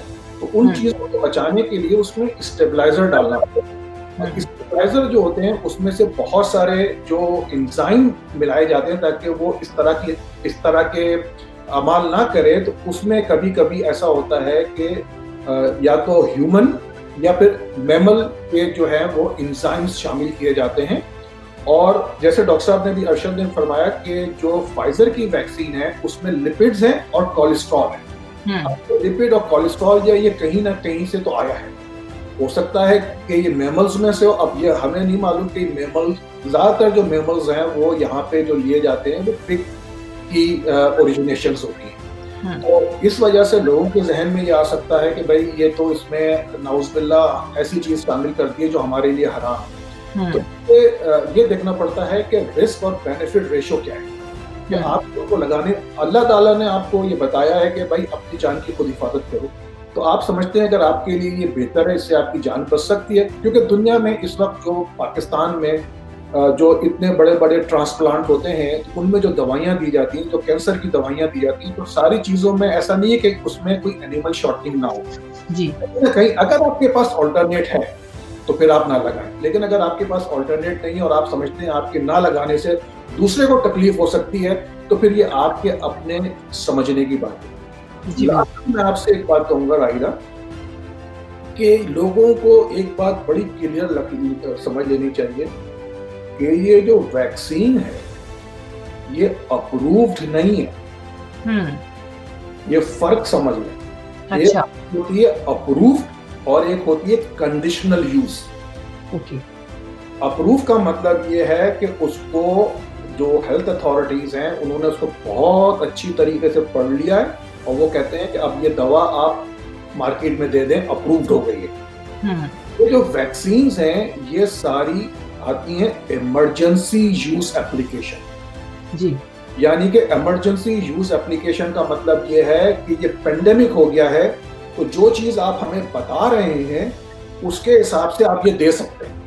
जी, देने का नुकसान नहीं है। लेकिन ये अगर आप एफडीए की वेबसाइट पे जाइए, तो ये कोई उस पे साफ-साफ लिखा है कि कोविड-19 के लिए कोई वैक्सीन अप्रूव नहीं है।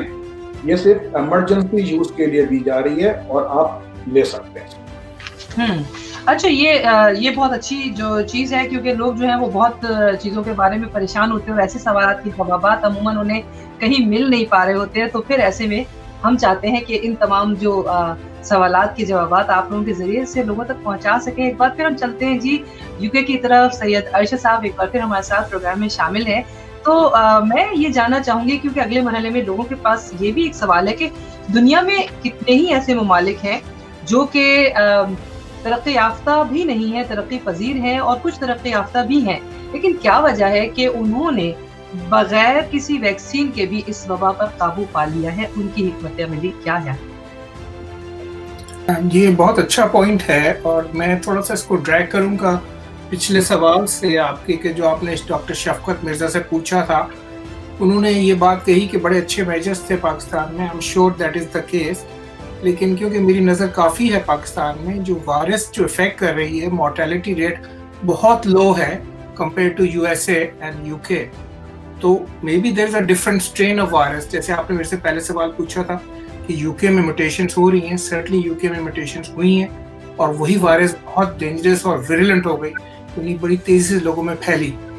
तो ये मेरी health care worker my self, मैं खासे प्रोटेक्शन लेता हूँ जैसे कि अभी डिस्कस कर रहे थे, लेकिन ये वायरस इफेक्ट किया है, front line health care workers को इफेक्ट किया है। तो ये म्यूटेशंस होती हैं, चेंजेस होती हैं और ये वेरिएशंस हैं कि साउथ अफ्रीका में एक स्ट्रेन डिस्कवर हुआ है, ब्राज़ील में एक स्ट्रेन डिस्कवर हुआ है। अब वरी ये है कि ये स्ट्रेन अगर दूसरे कंट्रीज़ में जाता है तो ये वैक्सीन इसको कवर करेगी या नहीं करेगी। लेकिन बहरहाल वैक्सीन के जो अभी तक रिजल्ट आए हैं वो ये कि उससे फ़र्क नहीं पड़ेगा, जहाँ तक अभी बहुत अर्ली है टू से दैट। तो ये थोड़ा सा एक डिफ़िकल्ट वो है। लेकिन आप देखें कि कुछ कंट्रीज़ हैं जैसे न्यूजीलैंड है, ये ऑस्ट्रेलिया है और भी दूसरी कंट्रीज़ हैं वर्ल्ड के जहाँ उन्होंने बहुत अच्छे लॉकडाउन मेजर्स रखे हैं। पोर्ट की एंट्री पे बहुत ज़्यादा कंट्रोल किया है कि जो लोग आ रहे हैं, टूरिस्ट आ रहे हैं दूसरे मुल्कों से, वो उसको लेकर ना आए और उनके टेस्ट किए जाएँ। तो आपकी बात बिल्कुल सही है कि चाहे वो गरीब मुल्क हो, मुतवस्सित तबके के कंट्रीज़ हों या कोई रिच कंट्रीज़ हों, एज लॉन्ग एज उन्होंने करेक्ट मेजर्स अडैप्ट किए हैं, उन्होंने अच्छे रिजल्ट्स देखे हैं और अपने लोगों को, अपने अवाम को बचाया इस मुसीबत से। लेकिन ये कि एक बात ये है कि बहरहाल मैं समझती हूँ ये भी एक तरह की उनकी कामयाबी है कि उन्होंने अपने आप को जो है वो किस तरीके से थोड़े अरसे के लिए जिस तरीके से भी बेहतर तर्ज ज़िंदगी की तरफ चले गए। अच्छा, ये भी एक बात है कि जब कोरोना वैक्सीन के लिए इतने दिनों से काम हो रहा था और जब तकरीबन कहते हैं ना कि जी इंतज़ार में थे लोग कि ये साल खत्म होगा 2020 और पूरा साल एक ऐसी मुश्किल से दुनिया गुजरी, उसके बाद इम्कान था कि वैक्सीन आ जाएगी।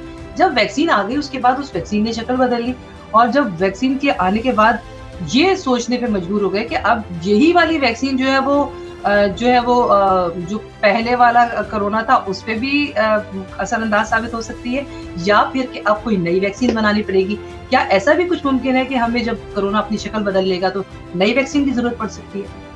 ये एक डिफ़िकल्ट सवाल है जिसका आंसर जैसे डॉक्टर किदवाई ने कहा कि टाइम के साथ बहुत से हमें और जवाबात मिलेंगे। हमारे पास अभी सारे जवाबात इस वक़्त मौजूद नहीं हैं। लेकिन जो साइंटिफिक एविडेंस है वो ये कि जो ये करंट वैक्सीन्स हैं जिसका ज़िक्र हमने किया है, mRNA वैक्सीन, ये अगर थोड़ी-सी म्यूटेशन होगी, जिनकी मैंने ज़िक्र किया ब्राज़ीलियन वेरिएशन और जो साउथ अफ्रीकन वेरिएशन है, तो अभी तक जो एविडेंस है it should be okay to cover that. उसके लिए अलग से वैक्सीन बनाने की ज़रूरत नहीं पड़ेगी, जो अभी तक साइंटिफिक एविडेंस मौजूद है। लेकिन इट इज़ डिफ़िकल्ट टू से कि आगे जाके लॉन्ग रन में क्या होगा। और अभी जो इम्यूनिटी, जैसे अगर किसी को इन्फेक्शन हुआ है, जैसे मुझे हुआ, तो इम्यूनिटी उमूमन 4-5 महीने की इम्यूनिटी बन जाती है। लेकिन अगर आप वैक्सीन के थ्रू कर रहे हैं तो अभी ये प्रिडिक्ट करना कि वो कितने अरसे तक उसकी मुदाफ़ियत बन जाएगी एक मरीज़ में मुश्किल है। तो इसीलिए मैंने पहले भी ये पॉइंट किया कि अपनी प्रोटेक्शन को आपको कंटिन्यू करना है, वैक्सीन लेने से पहले और वैक्सीन लेने के बाद, क्योंकि इसका कोई कंफर्म्ड कोई एविडेंस अभी मौजूद नहीं है। लेकिन हम समझते हैं कि गुड फ्यू मंथ्स तक even with the first dose of the vaccine 50 से 80% लोगों को प्रोटेक्शन मिल जाएगी और सेकंड के बाद हो जाएगी। लेकिन ये आप जैसे पहले हमने सवाल किया कि लोगों को हुआ, उन्होंने 2 वैक्सीन ली हैं और उनको फिर हुआ है। इसराइल वो कंट्री है जिसने सबसे पहले 2 वैक्सीन दे दी हैं वर्ल्ड में, लेकिन वहाँ पे भी आप जैसे जिक्र किया था अर्लियर सवाल में कि हुए हैं। तो वैक्सीन लेने का मतलब ये नहीं है फिर आप प्रोटेक्शन ना लें और समझें कि हर चीज़ ठीक है। तो ये एक डिफिकल्ट चीज़ है कि time we will know about it. बिल्कुल ठीक, मतलब मैं यही कह रही हूँ कि हमें उसी तरह से अपनी वो जो एहतियाती तदाबीर हैं उनके ऊपर कारबंद रहना चाहिए। लेकिन साथ-साथ मैं आपसे ये सवाल भी पूछना चाहूँगी कि निस्बतन वैक्सीन के आने के बाद से यूके की जो सिचुएशन थी इतनी ख़राब जो थी, वो अब आप क्या समझते हैं कि उनकी शरह अमवात में कुछ कमी आई है या अभी भी उसी तरह का सिलसिला चल रहा है? जो डिफ़िकल्टी इस वक्त यूके में है कि हमारा जो डेथ रेट है और जो इंसिडेंस रेट है वो इस वक्त हाईएस्ट है, पीक पे। इवन मार्च से ज़्यादा है इस वक्त हमारी डेथ्स, हमारा इंसिडेंस रेट ज़्यादा है, हॉस्पिटल्स अंडर प्रेशर है। तो पहली चीज़ तो ये है कि हमें इसको नीचे लाना है। लॉकडाउन की कुछ अर्ली सिम्टम्स ये हैं कि हॉस्पिटल में एडमिशंस कम हुए रिसेंटली, तो it is on the improve.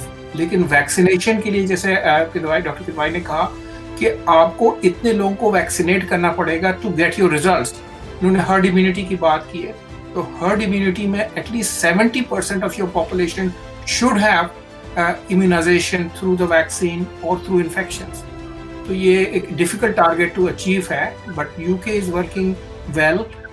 नए सेंटर्स खोल रहे हैं, काफ़ी प्रेशर है गवर्नमेंट पे, तो they are doing well at this point कि वो वैक्सीनेशन को बढ़ा रहे हैं। लेकिन इसको रैंप अप करना पड़ेगा to at least get 70% of the population vaccinated before आप उसके रिजल्ट देखेंगे। अभी जो डिफ़िकल्टी है वो ये है कि हमारे नंबर्स लॉकडाउन से नीचे आने हैं और लॉकडाउन हमारा रोज़ाना सख्त से सख्त होता जा रहा है। ब्राज़ील और बहुत से कंट्रीज से आने वाले ट्रैवलर्स को रोक दिया गया। These are new measures and इंशाल्लाह होपफुली इट विल हेल्प।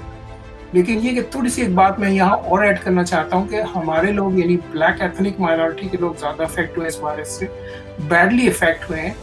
और हम लोगों में थोड़ा सा एक हिचकिचाहट है टू से कि यार vaccine should be taken. Even health care workers 30 to 40% health care workers ने लिए हैं वैक्सीन। ज़्यादा लोगों ने उनको लेना है, लेकिन ये थोड़ी सी एक हिचकिचाहट है कुछ हमारे लोगों में, and I think we should move forward.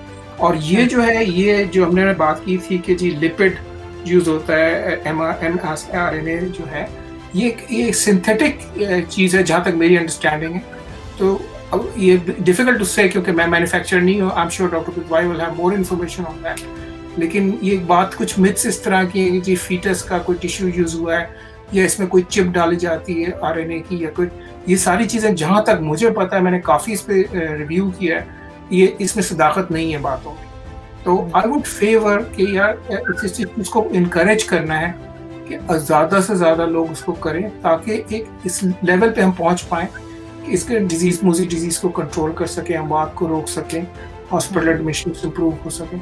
तो यूके में unfortunately we are slightly behind with the disease situation, but vaccination के पॉइंट ऑफ व्यू से we are ramping up, so we will get good results इंशाल्लाह। इंशाल्लाह हम लोगों की सबकी बड़ी अच्छी उम्मीदें हैं जी वैक्सीनेशन के साथ। और अब मैं एक बार फिर हम ह्यूस्टन डैलस में डॉक्टर आमिर जो है हमारे साथ मौजूद हैं और फिर उनसे जनाब इस सिलसिले को आगे बढ़ाते हुए और कुछ और सवालात हमारे ज़हन में हैं जो जानना चाहेंगे। वो बड़े ही बुनियादी सवालात हैं। बहुत सारे लोगों ने ये भी कहा कि क्योंकि इसकी तैयारी के दौरान जो है वो कुछ ऐसी चीज़ें शामिल की गई जिसकी वजह से शायद जो है वो डीएनए भी चेंज हो सकता है। क्या ऐसा मुमकिन है? सही बात तो ये है कि देखिए बहुत सारा डिस्कशन हुआ, तो मैं कमेंट्स करना चाहता हूँ बाकी चीज़ों पे। जहाँ तक हलाल और हराम का ताल्लुक है, ये स्कॉलर्स की ओपिनियन भी मौजूद है कि जो लिपिड पार्टिकल्स हैं, नैनो पार्टिकल्स, जो कि as a transportation for the vaccine use होते हैं, उसका अगर कोई कंपोनेंट है भी तो वो बहुत माइनर सा कंपोनेंट। अच्छा। उसमें स्कॉलर की ओपिनियन मौजूद है कि उससे वैक्सीन हराम नहीं।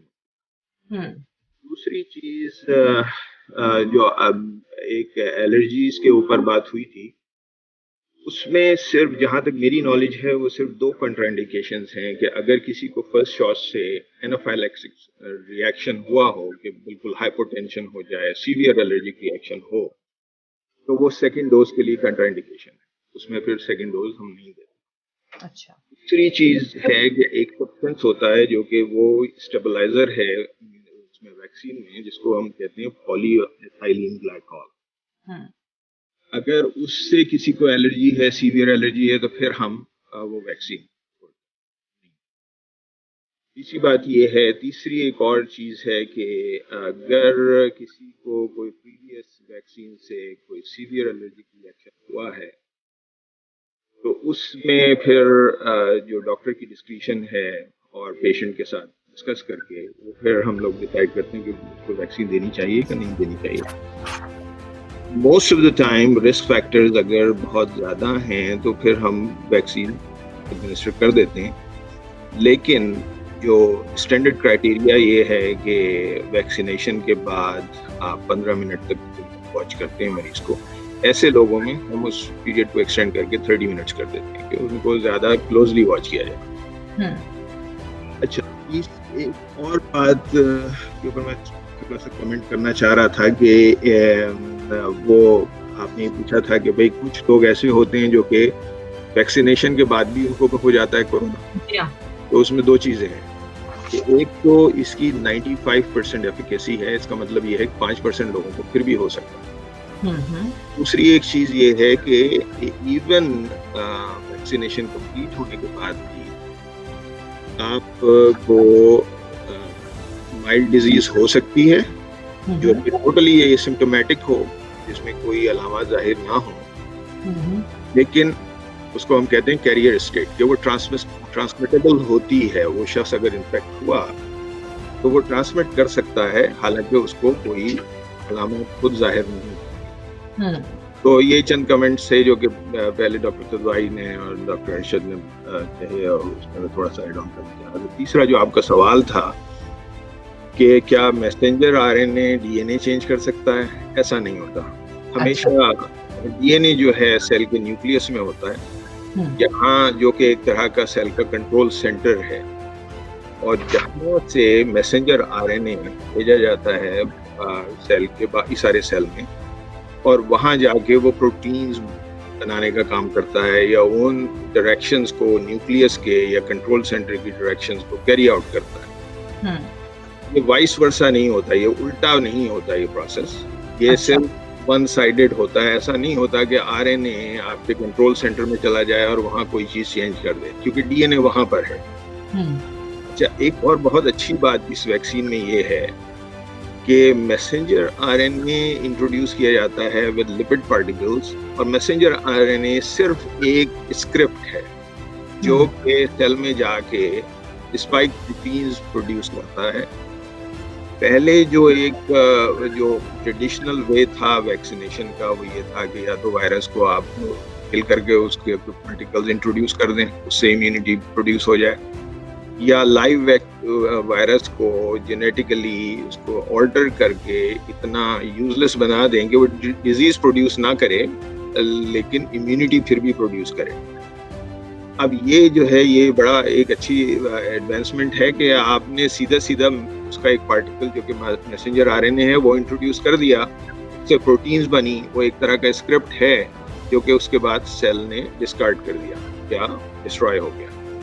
तो उसके बाद वो न्यूक्लियस में नहीं जाता, सेल में परसिस्ट नहीं करता और कोई ऐसी चीज़।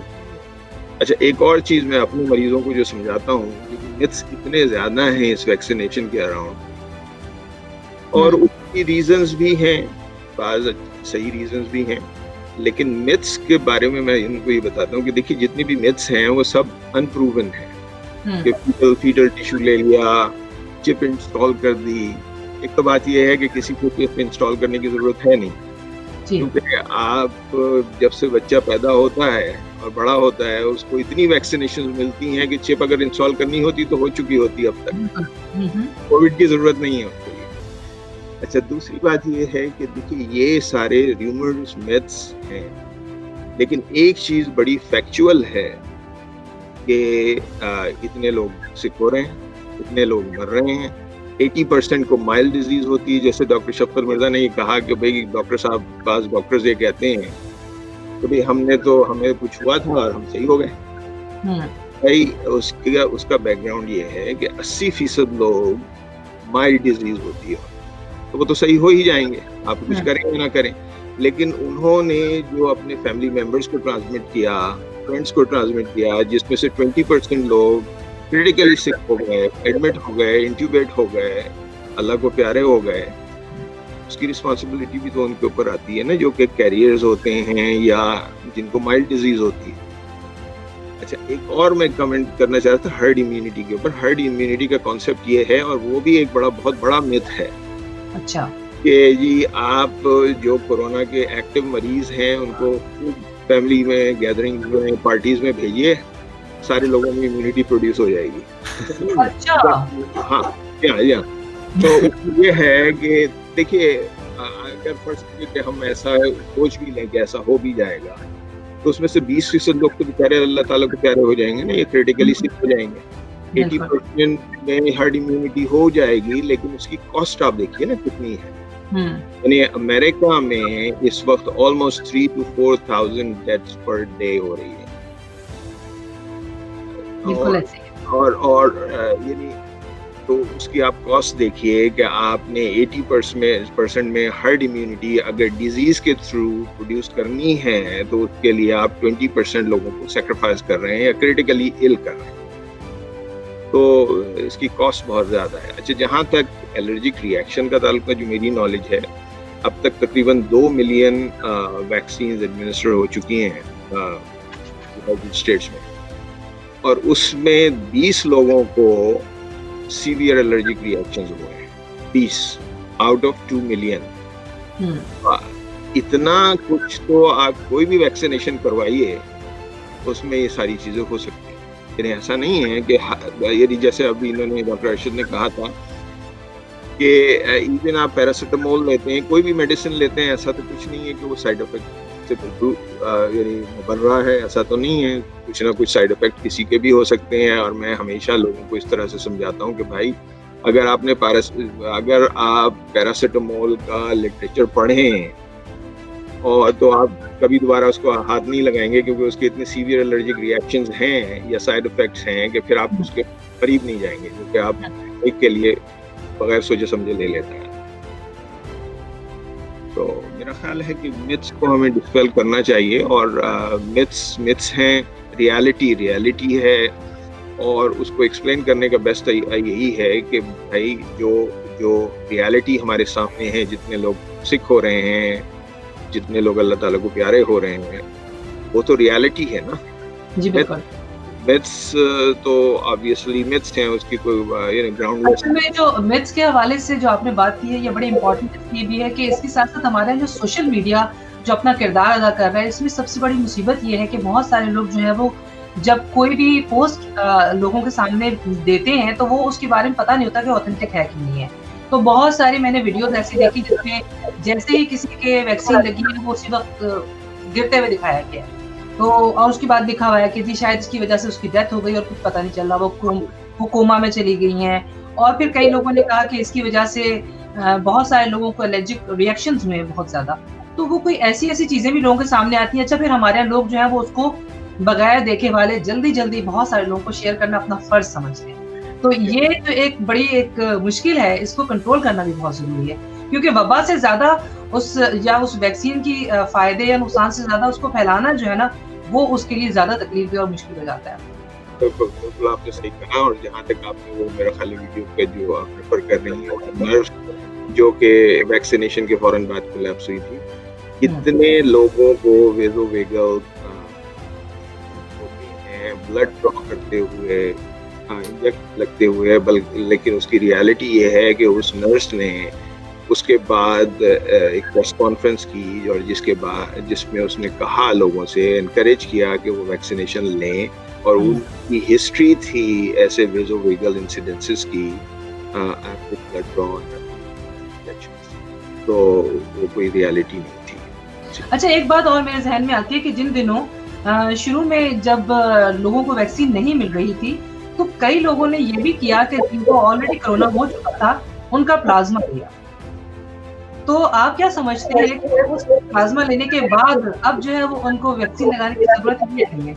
जी, बिल्कुल ज़रूरत है। उसकी वजह ये है कि जो प्लाज़्मा लेते हैं, ये पैसिव इम्यूनिटी कहलाती है। बहुत सारे और डिज़ीज़ेज़ में भी यूज़ की जाती है ये, कि वैक्सीनेशन का एक टाइम पीरियड है कि आपने वैक्सीन एडमिनिस्टर की, उसके 2 हफ्ते बाद कुछ इम्यूनिटी प्रोड्यूस होगी, उसके बाद आपने 3 हफ्ते बाद 2 शॉट्स लिए, उसके 14 दिन बाद आप ये कह सकते हैं कि 95% एफिकेसी है। तो ये जो सारी ड्यूरेशन है, अगर इसमें कोई शख्स सिक हो जाता है तो उसके लिए क्या किया जाए? उसके लिए फिर यही एक है कि कन्वालेसेंट प्लाज्मा एडमिनिस्टर किया जाता है, जिसमें कि ऑलरेडी स्पेसिफिक एंटीबॉडीज मौजूद होती हैं उस प्लाज्मा में, और वो उस वायरस को डील करती हैं टेम्परेरी। पैसिव इम्यूनिटी है, लेकिन वैक्सीनेशन का देखिए, वैक्सीनेशन और इस डिजीज में बहुत सारे नोन और अननोन अभी भी।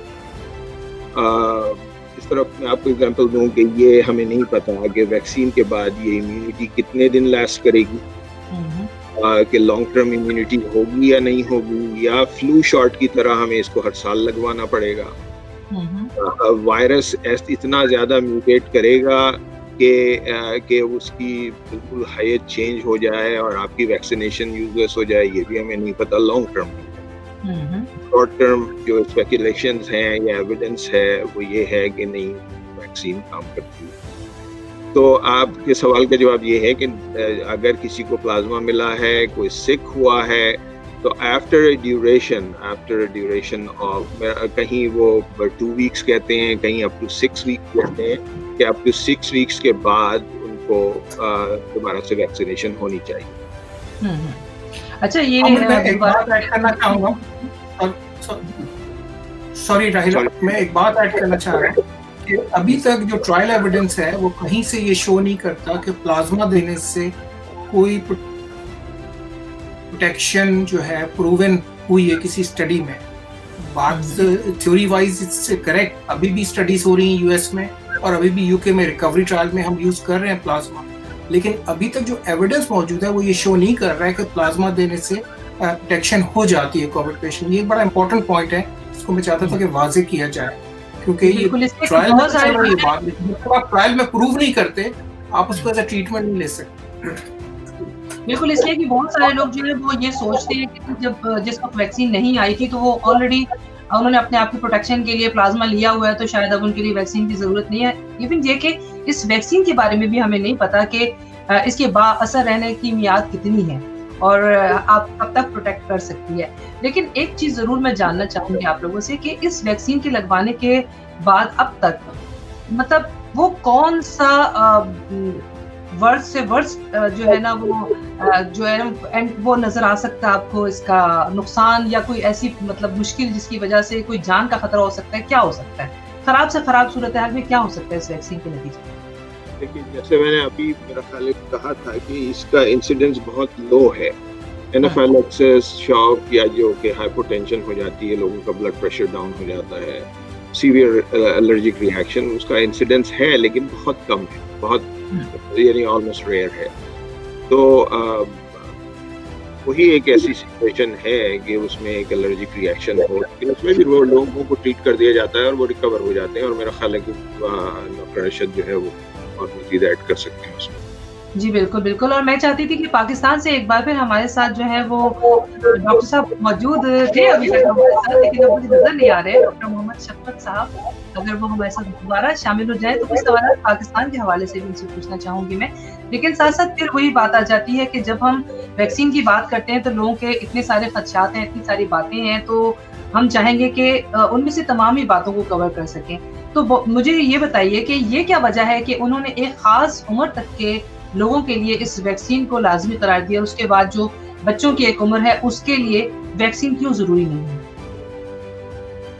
इसका जवाब ये है, देखिए सबसे पहले जो वैक्सीन की यूजुअली ट्रायल्स होती हैं वो अडल्ट्स में होती हैं और बच्चों में एक चीज बच्चों में और प्रेग्नेंट वुमेन में वो एक तो जो जितने ट्रायल में लोग मौजूद थे उसमें इंक्लूड नहीं किया गया, तो इस वजह से अभी तक 16 to 18 years old and above उनके लिए वैक्सीनेशन रेकमेंडेड है।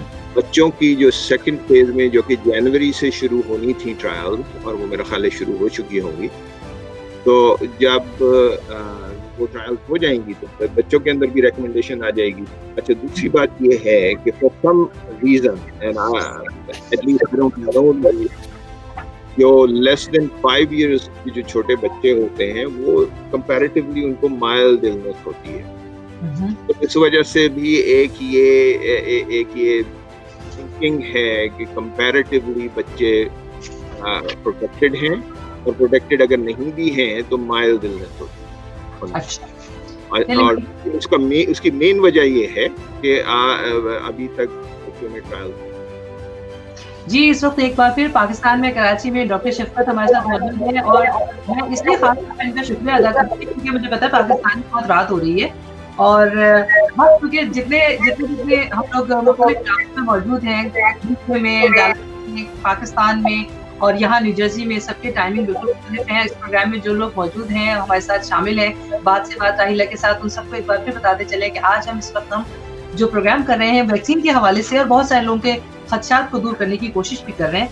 अच्छा जी, बात यह है कि डॉक्टर शफ़क़त हमारे साथ मौजूद हैं। मैं चाहूंगी इनसे पूछूं क्या वजह है कि पाकिस्तान में जो डॉक्टर्स हैं वो बहुत दिन तक ये बात ही वो मरीज को देख के उसका तयन नहीं कर पाते कि आया उसको निमोनिया है, उसको मलेरिया है, उसको टाइफाइड है या फिर इस वक्त वो कोरोना का शिकार है, क्योंकि बहुत सारे डॉक्टर्स के पास गए और उन्होंने वहाँ मुख्तलिफ दवाओं से ट्रीट करने की कोशिश की। इसकी क्या वजह है? देखिए, पाकिस्तान में कोई बाकायदा जो है सिस्टम मौजूद नहीं है कि प्राइमरी केयर फिजिशियंस की जो है वो तरबियत या मुस्तकिल उनका जो कंटिन्यूड मेडिकल एजुकेशन का सिस्टम है वो काम करता रहे। इनमें जो डॉक्टर्स अपनी बुनियाद पर ज़ाती जिनका इंटरेस्ट है अपनी एजुकेशन को बढ़ाते हैं, सेमिनार अटेंड करते हैं, कोर्सेज करते हैं, लेकिन बाकायदा कोई इंस्टीट्यूशंस मौजूद नहीं है या कोई रिक्वायरमेंट नहीं है गवर्नमेंट की तरफ से कि हर डॉक्टर 10 साल बाद उसका लाइसेंस रिन्यू नहीं होगा जब तक कि अपनी नॉलेज को अपडेट ना करे। तो ये बहुत बड़ी बदकिस्मती है। फिर दूसरे ये कि जैसे कि कोरोना वायरस का इन्फेक्शन था और बहुत सारे डॉक्टर्स जो हैं, मतलब मिसाल के तौर पर मैं आपको बता रहा हूँ कि जैसे पेशेंट के रिश्तेदार उनका कोरोना का शिकार हो गया, एक आई स्पेशलिस्ट हैं वो उसको मशवरे दे रहे हैं, एक जो है स्किन के स्पेशलिस्ट हैं वो उसको मशवरे दे रहे हैं उस पेशेंट को, बजाय इसके कि कहें कि आप कंसर्न डॉक्टर के पास जाएं जो कि कोरोना के पेशेंट को डील करता है, प्राइमरी केयर फिजिशियन है या आईडी स्पेशलिस्ट है या पल्मोनोलॉजिस्ट है या इंटेंसिविस्ट है। मतलब बजाय इसके कि हर आदमी आपको पता है डॉक्टर्स तो मतलब इसमें इसलिए मुख्तलिफ तजर्बात होते रहे, यानी पेशेंट कोरोना के साथ आया क्योंकि डॉक्टर की एक्सपर्टीज इतनी ज़्यादा नहीं है तो वो कभी टाइफाइड का टेस्ट करा लेते हैं वो पॉजिटिव आ जाता है, कभी डेंगू करा रहे हैं, कभी मलेरिया करा रहे हैं। तो असल चीज़ ये है कि बेसिक बात यह है कि हमारा जो डॉक्टर्स का तबका है वो इतना इक्विप्ड नहीं है कि वो इन सारी नई डिजीज़ को जो है ना हैंडल कर सके। जो है वो थोड़ा सा अपने आप को ये समझ के कि ये इंसानियत की बात है। इस वक्त हम पूरी दुनिया में जब कहा जाता है कि जब कोई वबा आ जाए तो जहाँ हूँ आप वहीं ठहर जाएं, कहीं ना जाएं, और क्योंकि ये इसका सबसे बेहतरीन तरीका है कि अगर आप जो है ना किसी इस तरह के पेंडेमिक का शिकार हों, और ऐसे हालात क्योंकि रोज़ रोज़ तो आते भी नहीं, इत्तेफाक की बात है कि हमारे दौर में हमने जो है वो इस सिचुएशन को फेस किया है, तो हमारे यहाँ लोगों की ज़रा ज़हनी जो तरबियत है उसकी भी बड़ी ज़रूरत है। लेकिन बहरहाल आज के इस प्रोग्राम में मेरी ये कोशिश थी कि हम बहुत सारे लोगों से, बहुत सारे ऐसे जो डॉक्टर्स हैं जो इस हवाले से काम कर रहे हैं, तो वो सही तौर पर लोगों को जो है वो मालूमात फराहम कर सकें। साथ-साथ मैं एक बार फिर डॉक्टर अरशद आपसे ही जानना चाहूँगी, क्योंकि आप जो है वो बहुत सारी फलाही तंजीमों के साथ भी काम कर रहे हैं और आप जो है वो कोविड-19 के जो मरीज़ थे उनके फ्रंट लाइन कंसल्टेंट भी हैं। तो आपने उनको जो है वो जब वो ऐसी सिचुएशन में आ जाते हैं कि वो हॉस्पिटल आते हैं, तो उनकी ज़हनी कंडीशन भी ख़राब होती है और वो जो है वो नफ्सियाती तौर पर ये समझते हैं कि शायद अब हम ज़िंदगी की जंग हार गए। तो आप ऐसे में जो है वो उनको किस तरह ट्रीट करते हैं? जी हाँ, Raila, thank you very much for asking me to comment. हमने एक चैरिटी कायम की है यहाँ पे, यूके रजिस्टर्ड चैरिटी है जिसका नाम शेयर फॉर केयर है, और उसके ज़रिए हमने व्हाट्सएप ग्रुप बनाया है जिसमें स्पेशलिस्ट डॉक्टर्स की हमने मदद ली है जी। और तो एक पैनल ऑफ स्पेशलिस्ट हमने लेके उसको व्हाट्सएप लिंक जो है वो लोगों को प्रोवाइड किया है। तो अगर आप किसी के करीब, आपके कोई करीबी जानने वाले या दोस्त अगर बीमार हैं कोविड-19 के साथ और परेशान हैं, तो वो लिंक के ज़रिए वो हमारे से एडवाइस लाइन पे आ सकते हैं। तो ये काम तकरीबन पिछले 2-3 महीने से हम कर रहे हैं। तो उसमें ये फ़ायदा होता है कि एक्सपीरियंसेस हम शेयर कर देते हैं। हम उनको कहते हैं आप अपने डॉक्टर से मशवरा करें और उनसे क्लियर करें कि मतलब ये क्या वजह है कि वो एंटीबायोटिक यूज़ हो रही है या नहीं यूज़ हो रही है, या अगर डेक्सामेथासोन जो स्टीरॉयड ट्रीटमेंट है जब सांस चढ़ रही होती है तो उसकी ज़रूरत होती है। लेकिन आपकी बात बिल्कुल सही है, fighting the corona virus is not just the physical fight, is the psychological fight. क्योंकि मैं खुद बीमार रहा हूँ, मुझे पता है कि आप जब अल्लाह से लॉ लगा लेते हैं, अल्लाह से मांगते हैं, आप स्पिरिचुअली हाई होते हैं, you can fight it out. अगर आप स्पिरिचुअली लो हो जाते हैं और सोचते हैं कि नहीं यार आपको कुछ नहीं हो सकता, तो वो गिव अप हो जाती है बात। तो मेरा अपना जो एक्सपीरियंस, ज़ाती एक्सपीरियंस भी है और इतने सारे लोगों के साथ काम करने का थ्रू दिस चैरिटी, इसके स्पिरिट ऊपर रखना बड़ा ज़रूरी है। और स्पिरिट में है कि आपका कोई साथी, आपका दोस्त, आपका डॉक्टर, जैसे शफकत ने कई दफ़ा कहा कि हमारे यहाँ प्राइमरी केयर की बड़ी एक गैप है पाकिस्तान में, तो वो फिजिशियन से या कोई डॉक्टर अगर आपको सपोर्ट मिल जाए तो आप मॉरली बड़ा हाई फील करते हैं, अल्लाह पे भरोसा रखते हैं, अल्लाह पे लगाव रखते हैं, and you fight this virus. तो ये बात बिल्कुल आपकी वजह है कि ये बहुत इम्पोर्टेंट आंसर है इस फाइट का। फिजिकल साइड तो है कि दवाएं लेने ज़रूरी हैं, सही ट्रीटमेंट लेना ज़रूरी है, सही जगह पे केयर होनी ज़रूरी है, लेकिन इस मरीज का मोरल वेलबींग बड़ा इम्पोर्टेंट है कि वो एंशियस ना हो, घबराए ना, क्योंकि कभी हार्ट टेस्ट चलता है, कभी सांस का मसला होता है, कभी ऑक्सीजन के मास्क लगे होते हैं, तो बड़ी डिफिकल्ट एनवायरनमेंट होती है मरीज के पॉइंट की। तो ये बहुत एक अहम है और ये हमारी अवेलेबल है ये वेबसाइट के थ्रू। एक बार फिर मैं जो हूँ वो डॉक्टर आमिर की तरफ जाऊंगी। डॉक्टर आमिर, मैं आपसे एक बार फिर जानना चाहूंगी कि हमारे जो मरीज, आप जैसे कि आपने बताया था कि आपके यहाँ जो वेटरन्स की तादाद ज्यादा है, और क्योंकि जो है वो मैं समझती हूँ कि उनकी जिंदगी इस तरह की होती है, उनकी ट्रेनिंग ऐसी होती है, उनकी इम्यूनिटी भी अच्छी होती है, वो स्ट्रॉन्ग भी होते हैं, पॉजिटिव भी होते हैं, लेकिन कभी कभी एज का फैक्टर भी हो जाता है जिसकी वजह से लोग जो है वो इस बीमारी का मुकाबला नहीं कर पाते हैं। तो मैं चाहूंगी चलते चलते आप कोई बहुत ही अच्छी सी पॉजिटिव बात करें ताकि हमारे देखने वालों को पता चले कि जो डैलस ह्यूस्टन में रहने वाले, जो कोरोना का शिकार होने वाले लोग थे, उनको आपने किस तरह पाया, खासतौर पर अगर उनका ताल्लुक फौज से भी था। देखिए, एक तो बात ये है कि जो फौज में लोग होते हैं या जिन्होंने पहले कभी सर्व किया है, जनरली स्पीकिंग उनका थोड़ा सा निस्बतन पॉजिटिव एटीट्यूड होता है, इस लिहाज से कि तो ये एक तो वैक्सीनेशन को बहुत ज़्यादा अपोज नहीं करते। मिथ्स तो हैं उनके अंदर भी और मिथ्स उनके क्लैरिफाई भी करने पड़ते हैं, लेकिन ज़्यादातर मैंने ये देखा है कि वो लोग ज़्यादा विलिंग होते हैं वैक्सीनेशन को एक्सेप्ट करने। ऐसा नहीं है कि वो के अंदर रिलक्टेंस हो इतनी ज़्यादा। और जैसे मैंने पहले भी कहा था कि जब मिथ्स होते हैं तो मिथ्स तो बहरहाल मिथ्स ही हैं, उनको उसको डिस्पेल करने का मेरा ख्याल है कि आसान तरीका, और जब मुझसे कोई पूछता है तो मैं उसको यही कहता हूँ कि ये मिथ्स है, रियलिटीज़ को देखें। एक चीज़ कम अज़ कम फैक्ट है कि इतने सारे लोग सिक हो रहे हैं, इतने सारे लोग मर रहे हैं, तो वो एक रियलिटी है। और जहाँ तक छोटे मोटे रिएक्शंस का या सीवियर रिएक्शंस का ताल्लुक है, वो फिर भी बहुत ज़्यादा रिलेटिवली कम है, और अगर हम इसको यहाँ किसी तरह से रोकेंगे नहीं तो देयर इज नो एंड। यहाँ इतना ज़्यादा मोर्टेलिटी रेट है कि तो जनरली स्पीकिंग अगर आप वेटरन्स के पॉइंट ऑफ व्यू से पूछ रही हैं तो ज़्यादातर लोग इसको एक्सेप्ट करते हैं और विलिंग होते हैं लगवाने के, हालांकि ये दिन में भी हैं। और मेरे पास तकरीबन रोज़ाना कॉल्स आती हैं ये पूछने के लिए कि वेटरन वैक्सीनेशन कब शुरू हो रही है, क्योंकि अभी हम सेकंड फेज में तकरीबन शुरू कर रहे हैं, हुआ नहीं है शुरू। चलिए, बहुत अच्छी बात है। मैं चाहूंगी कि चलते चलते हमारे प्रोग्राम के आखिर में अगर आप इस हवाले से, वैक्सीन के हवाले से कोई पैगाम देना चाहें लोगों को।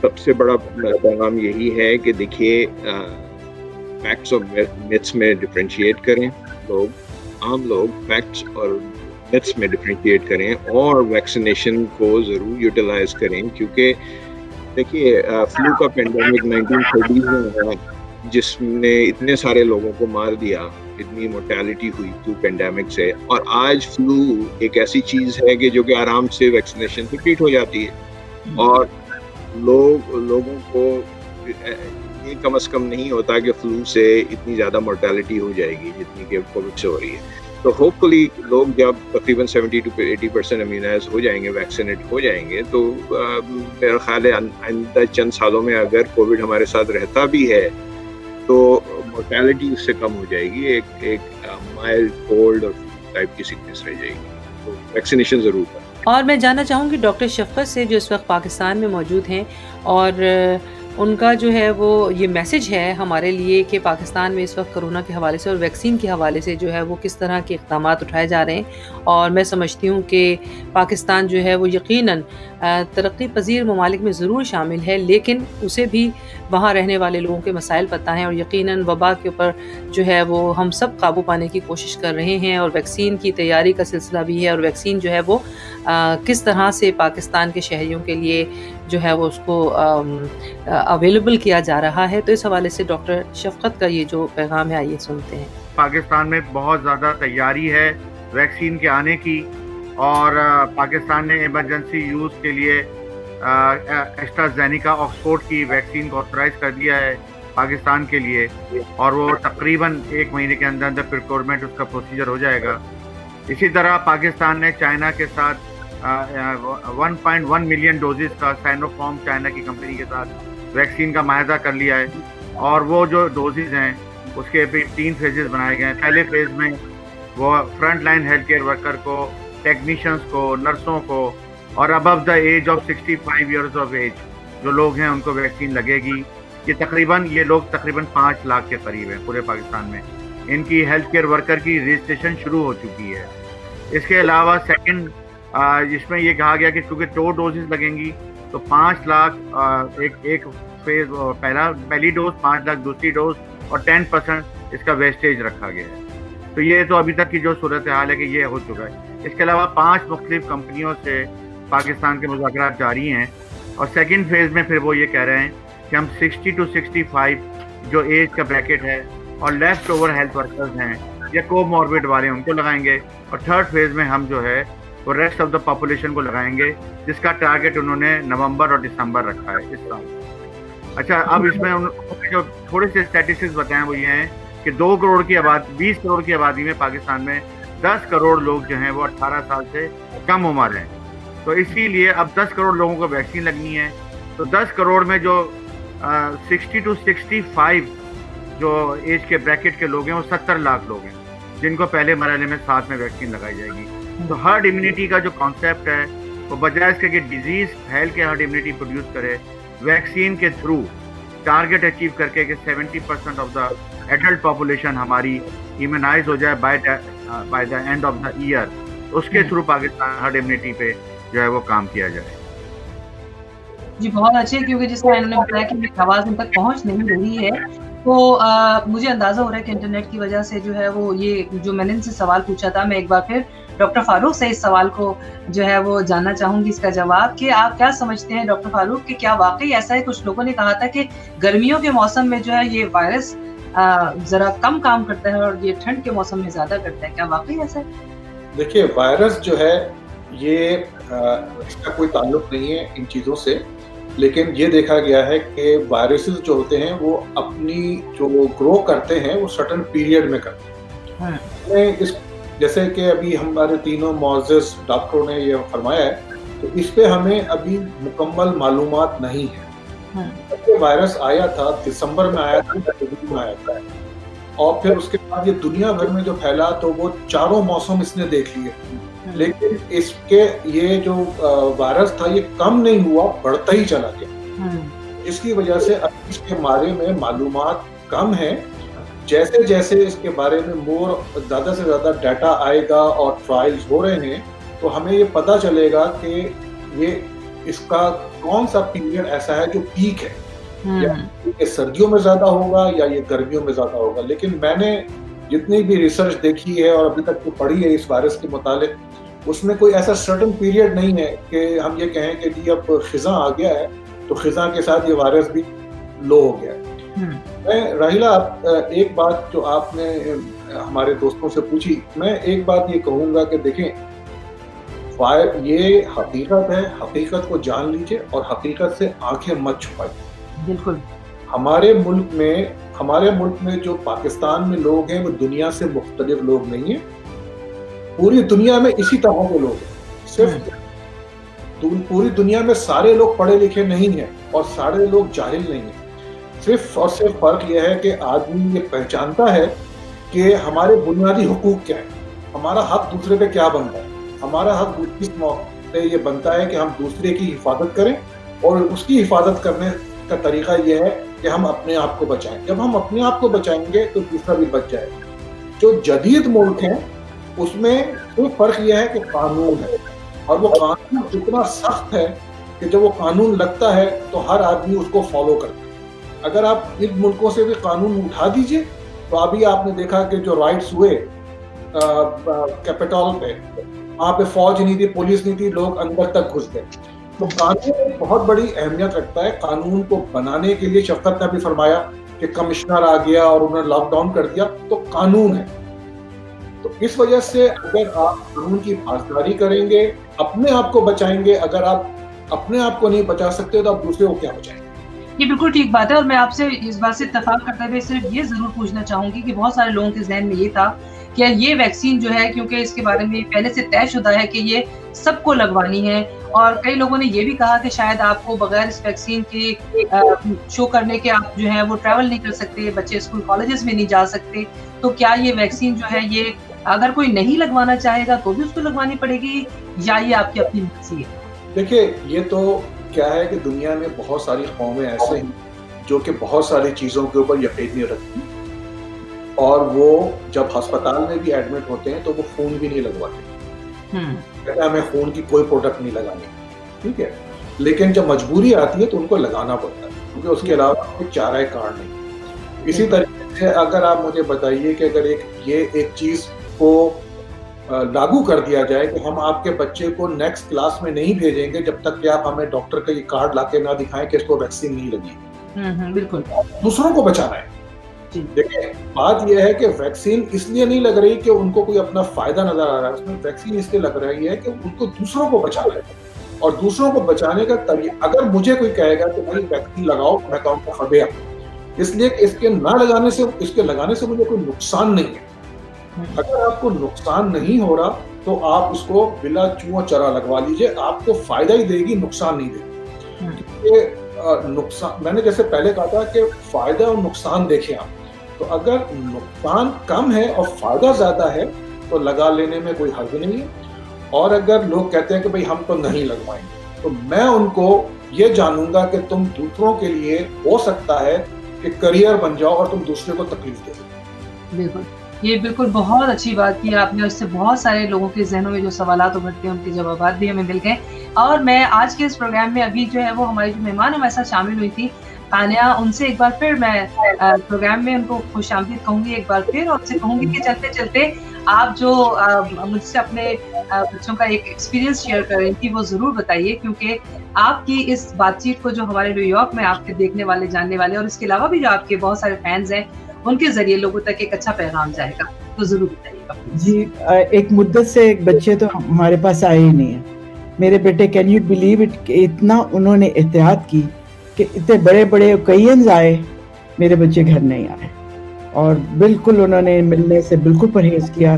मेरे एक बेटे के यहाँ बेटी पैदा हुई, हम देखने नहीं जा सके अभी तक। हाँ। और उन्होंने कहा जहाँ पे इतना इंतज़ार किया है, आप और थोड़ा-सा इंतज़ार कर लें। तो पर ये एक मैं मेन बात बताना चाहती हूँ, एहतियात उन्होंने बहुत की, हमने भी बहुत की। और आखिर में मैं एक शेर ज़रूर सुनाती जाऊँगी कि एक मुद्दत से हम मिले भी नहीं, एक मुद्दत से हम मिले भी नहीं, अब तो बाहें उदास लगती है। क्या अब तो बात है। बहुत इनका शेर बहुत अच्छा है। इसके जवाब में मैं भी इनको एक शेर सुना देती हूँ जो हंसने है। ज़रूर। मैं चाहती थी कि आपके इस सवाल का जवाब भी होना चाहिए कि ये वबा के दिन गुजर जाएं तो फिर, ये वबा के दिन गुजर जाएं तो फिर एक मुलाकात रखेंगे चाय पर। वाह, तो चाय का इंतजार करते हैं हम सब। तो आज के इस प्रोग्राम में हमारे साथ जो है मैं हमारे जितने भी मौजूद हमारे डॉक्टर साहिबान मौजूद थे आज इस प्रोग्राम में उनकी शिरकत की दिल से शुक्रगुजार हूँ। डॉक्टर फारूक रिदवाई साहब न्यू जर्सी से, डॉक्टर आमिर बिन हुसैन डैलस ह्यूस्टन से, और यूके से डॉक्टर सैयद अरशद हुसैन, और पाकिस्तान कराची में डॉक्टर मोहम्मद शफकत मिर्जा कानिया जो हमारे न्यूयॉर्क में हमारे बहुत सारे लोगों के लिए बहुत खूबसूरत अशार भी कहती हैं। आप तमाम लोगों ने आज के इस प्रोग्राम में जो से हासिल गुफ्तगू की है वो यकीनन हमारे तमाम ही देखने वालों के लिए बहुत ही मुफीद भी है। और मैं समझती हूँ कि इस वक्त हम लोगों के लिए ज़रूरी है कि हम ये जान लें कि हमारा जो 2019 में जो सिलसिला शुरू हुआ, फिर 2020 हमने बहुत ही जिसे कहते हैं कि खौफ के आलम में गुजारा। हम सब लोग ये सोच रहे थे कि हमारे आसपास की अगर हम कहीं सांस भी लेंगे तो हमारे साथ जो है ये कोरोना हमें लग जाएगा, हम फिर शायद खुदा न खास्ता अल्लाह को प्यारे हो जाएंगे। लेकिन देखें अल्लाह ताला ने हमें ज़िंदगी दी है तो यकीनन इसकी हिफाजत भी वो करने वाला है। और साथ साथ हम लोगों को वो ज़हन दिए हैं, वो लोग दिए हैं जो इन तमाम मुश्किलात से हमें निकाल सकते हैं, इन वबाओं का इलाज तलाश कर सकते हैं। जैसे कि ये वैक्सीन हमारे सामने आई है, तो ये सारी चीज़ें जो हैं एक दिन इंशाल्लाह गुजर जाएंगी, क्योंकि वक्त जो है वो रुकता नहीं है, चलता रहता है और ज़िंदगी एक चलते रहने का ही नाम है। और मैं समझती हूँ कि ज़िंदगी के चलते रहने के लिए सबसे ज़रूरी है इस वक्त आपका और हमारा सबका इस बात पर मुत्तफिक होना कि हमें अब जबकि वैक्सीन लग चुकी है फिर भी एहतियात करनी है, मास्क पहनना है, इसी तरह से जो है वो बार-बार अपने हाथों को धोना है, सोशल डिस्टेंसिंग का ख्याल रखना है, और जो चीज़ें जिससे हम एक दूसरे की मदद कर सकते हैं, जैसे कि डॉक्टर साहब ने भी कहा कि हम लोगों को एक दूसरे के लिए जो है वो मददगार साबित होना है, अपने लिए अपनी जान बचाने के लिए नहीं बल्कि पूरी इंसानियत के लिए हम सबका इंफरादी तौर पर अपना अपना काम करना बहुत ज़रूरी है। जैसे कि सारे डॉक्टर साहिबान अपनी जान पे खेल कर हम सारे लोगों की हिफाजत करने की कोशिश कर रहे हैं। तो आज के प्रोग्राम बात से बात ताहिला के साथ में मैं तमाम हमारे जितने हाज़रीन हैं इस प्रोग्राम के अंदर जिन्होंने शामिल होकर बहुत सारे लोगों की बहुत सारी ज़रूरत दी है, उनके तमाम की मैं बहुत शुक्रिया भी अदा करूँगी। और साथ साथ जो लोग इस प्रोग्राम को देख रहे हैं उनके लिए भी मेरा यही पैगाम है कि आप लोग भी इसी तरह आप अपनी ज़िंदगियों की हिफाजत कीजिए, दूसरों की ज़िंदगियों की हिफाजत कीजिए और कोशिश कीजिए कि हम इस मुश्किल वक्त से जिसमें हम पूरी दुनिया के साथ शामिल हैं, हम अपने अपने तौर पर अपना किरदार अदा करें, और ये किरदार ही दरअसल हम लोगों की शख्सियत की पहचान भी होता है। तो बात से बात रहीला के साथ में आज के इस प्रोग्राम में जबकि हमने कोरोना वैक्सीन के हवाले से आप लोगों के बहुत सारे जो जहन में खदशात से उनको दूर करने की कोशिश की है, बहुत सारे लोगों ने रजिस्ट्रेशन करा ली है, आप लोग भी जाइए रजिस्टर करवाइए, और जब अपनी बारी आए उस वक्त तक का इंतजार भी कीजिए और साथ साथ हिफाजती इक़दामात को भी जारी और सारी रखिए। न्यू जर्सी से बात राहिला के साथ के आज के इस प्रोग्राम में आप तमाम लोगों को मैं एक बार फिर कहूँगी कि देखते रहिए बात से बात राहिला के साथ, और आज के इस प्रोग्राम में इतना ही, इजाज़त दीजिए, अल्लाह हाफ़िज़।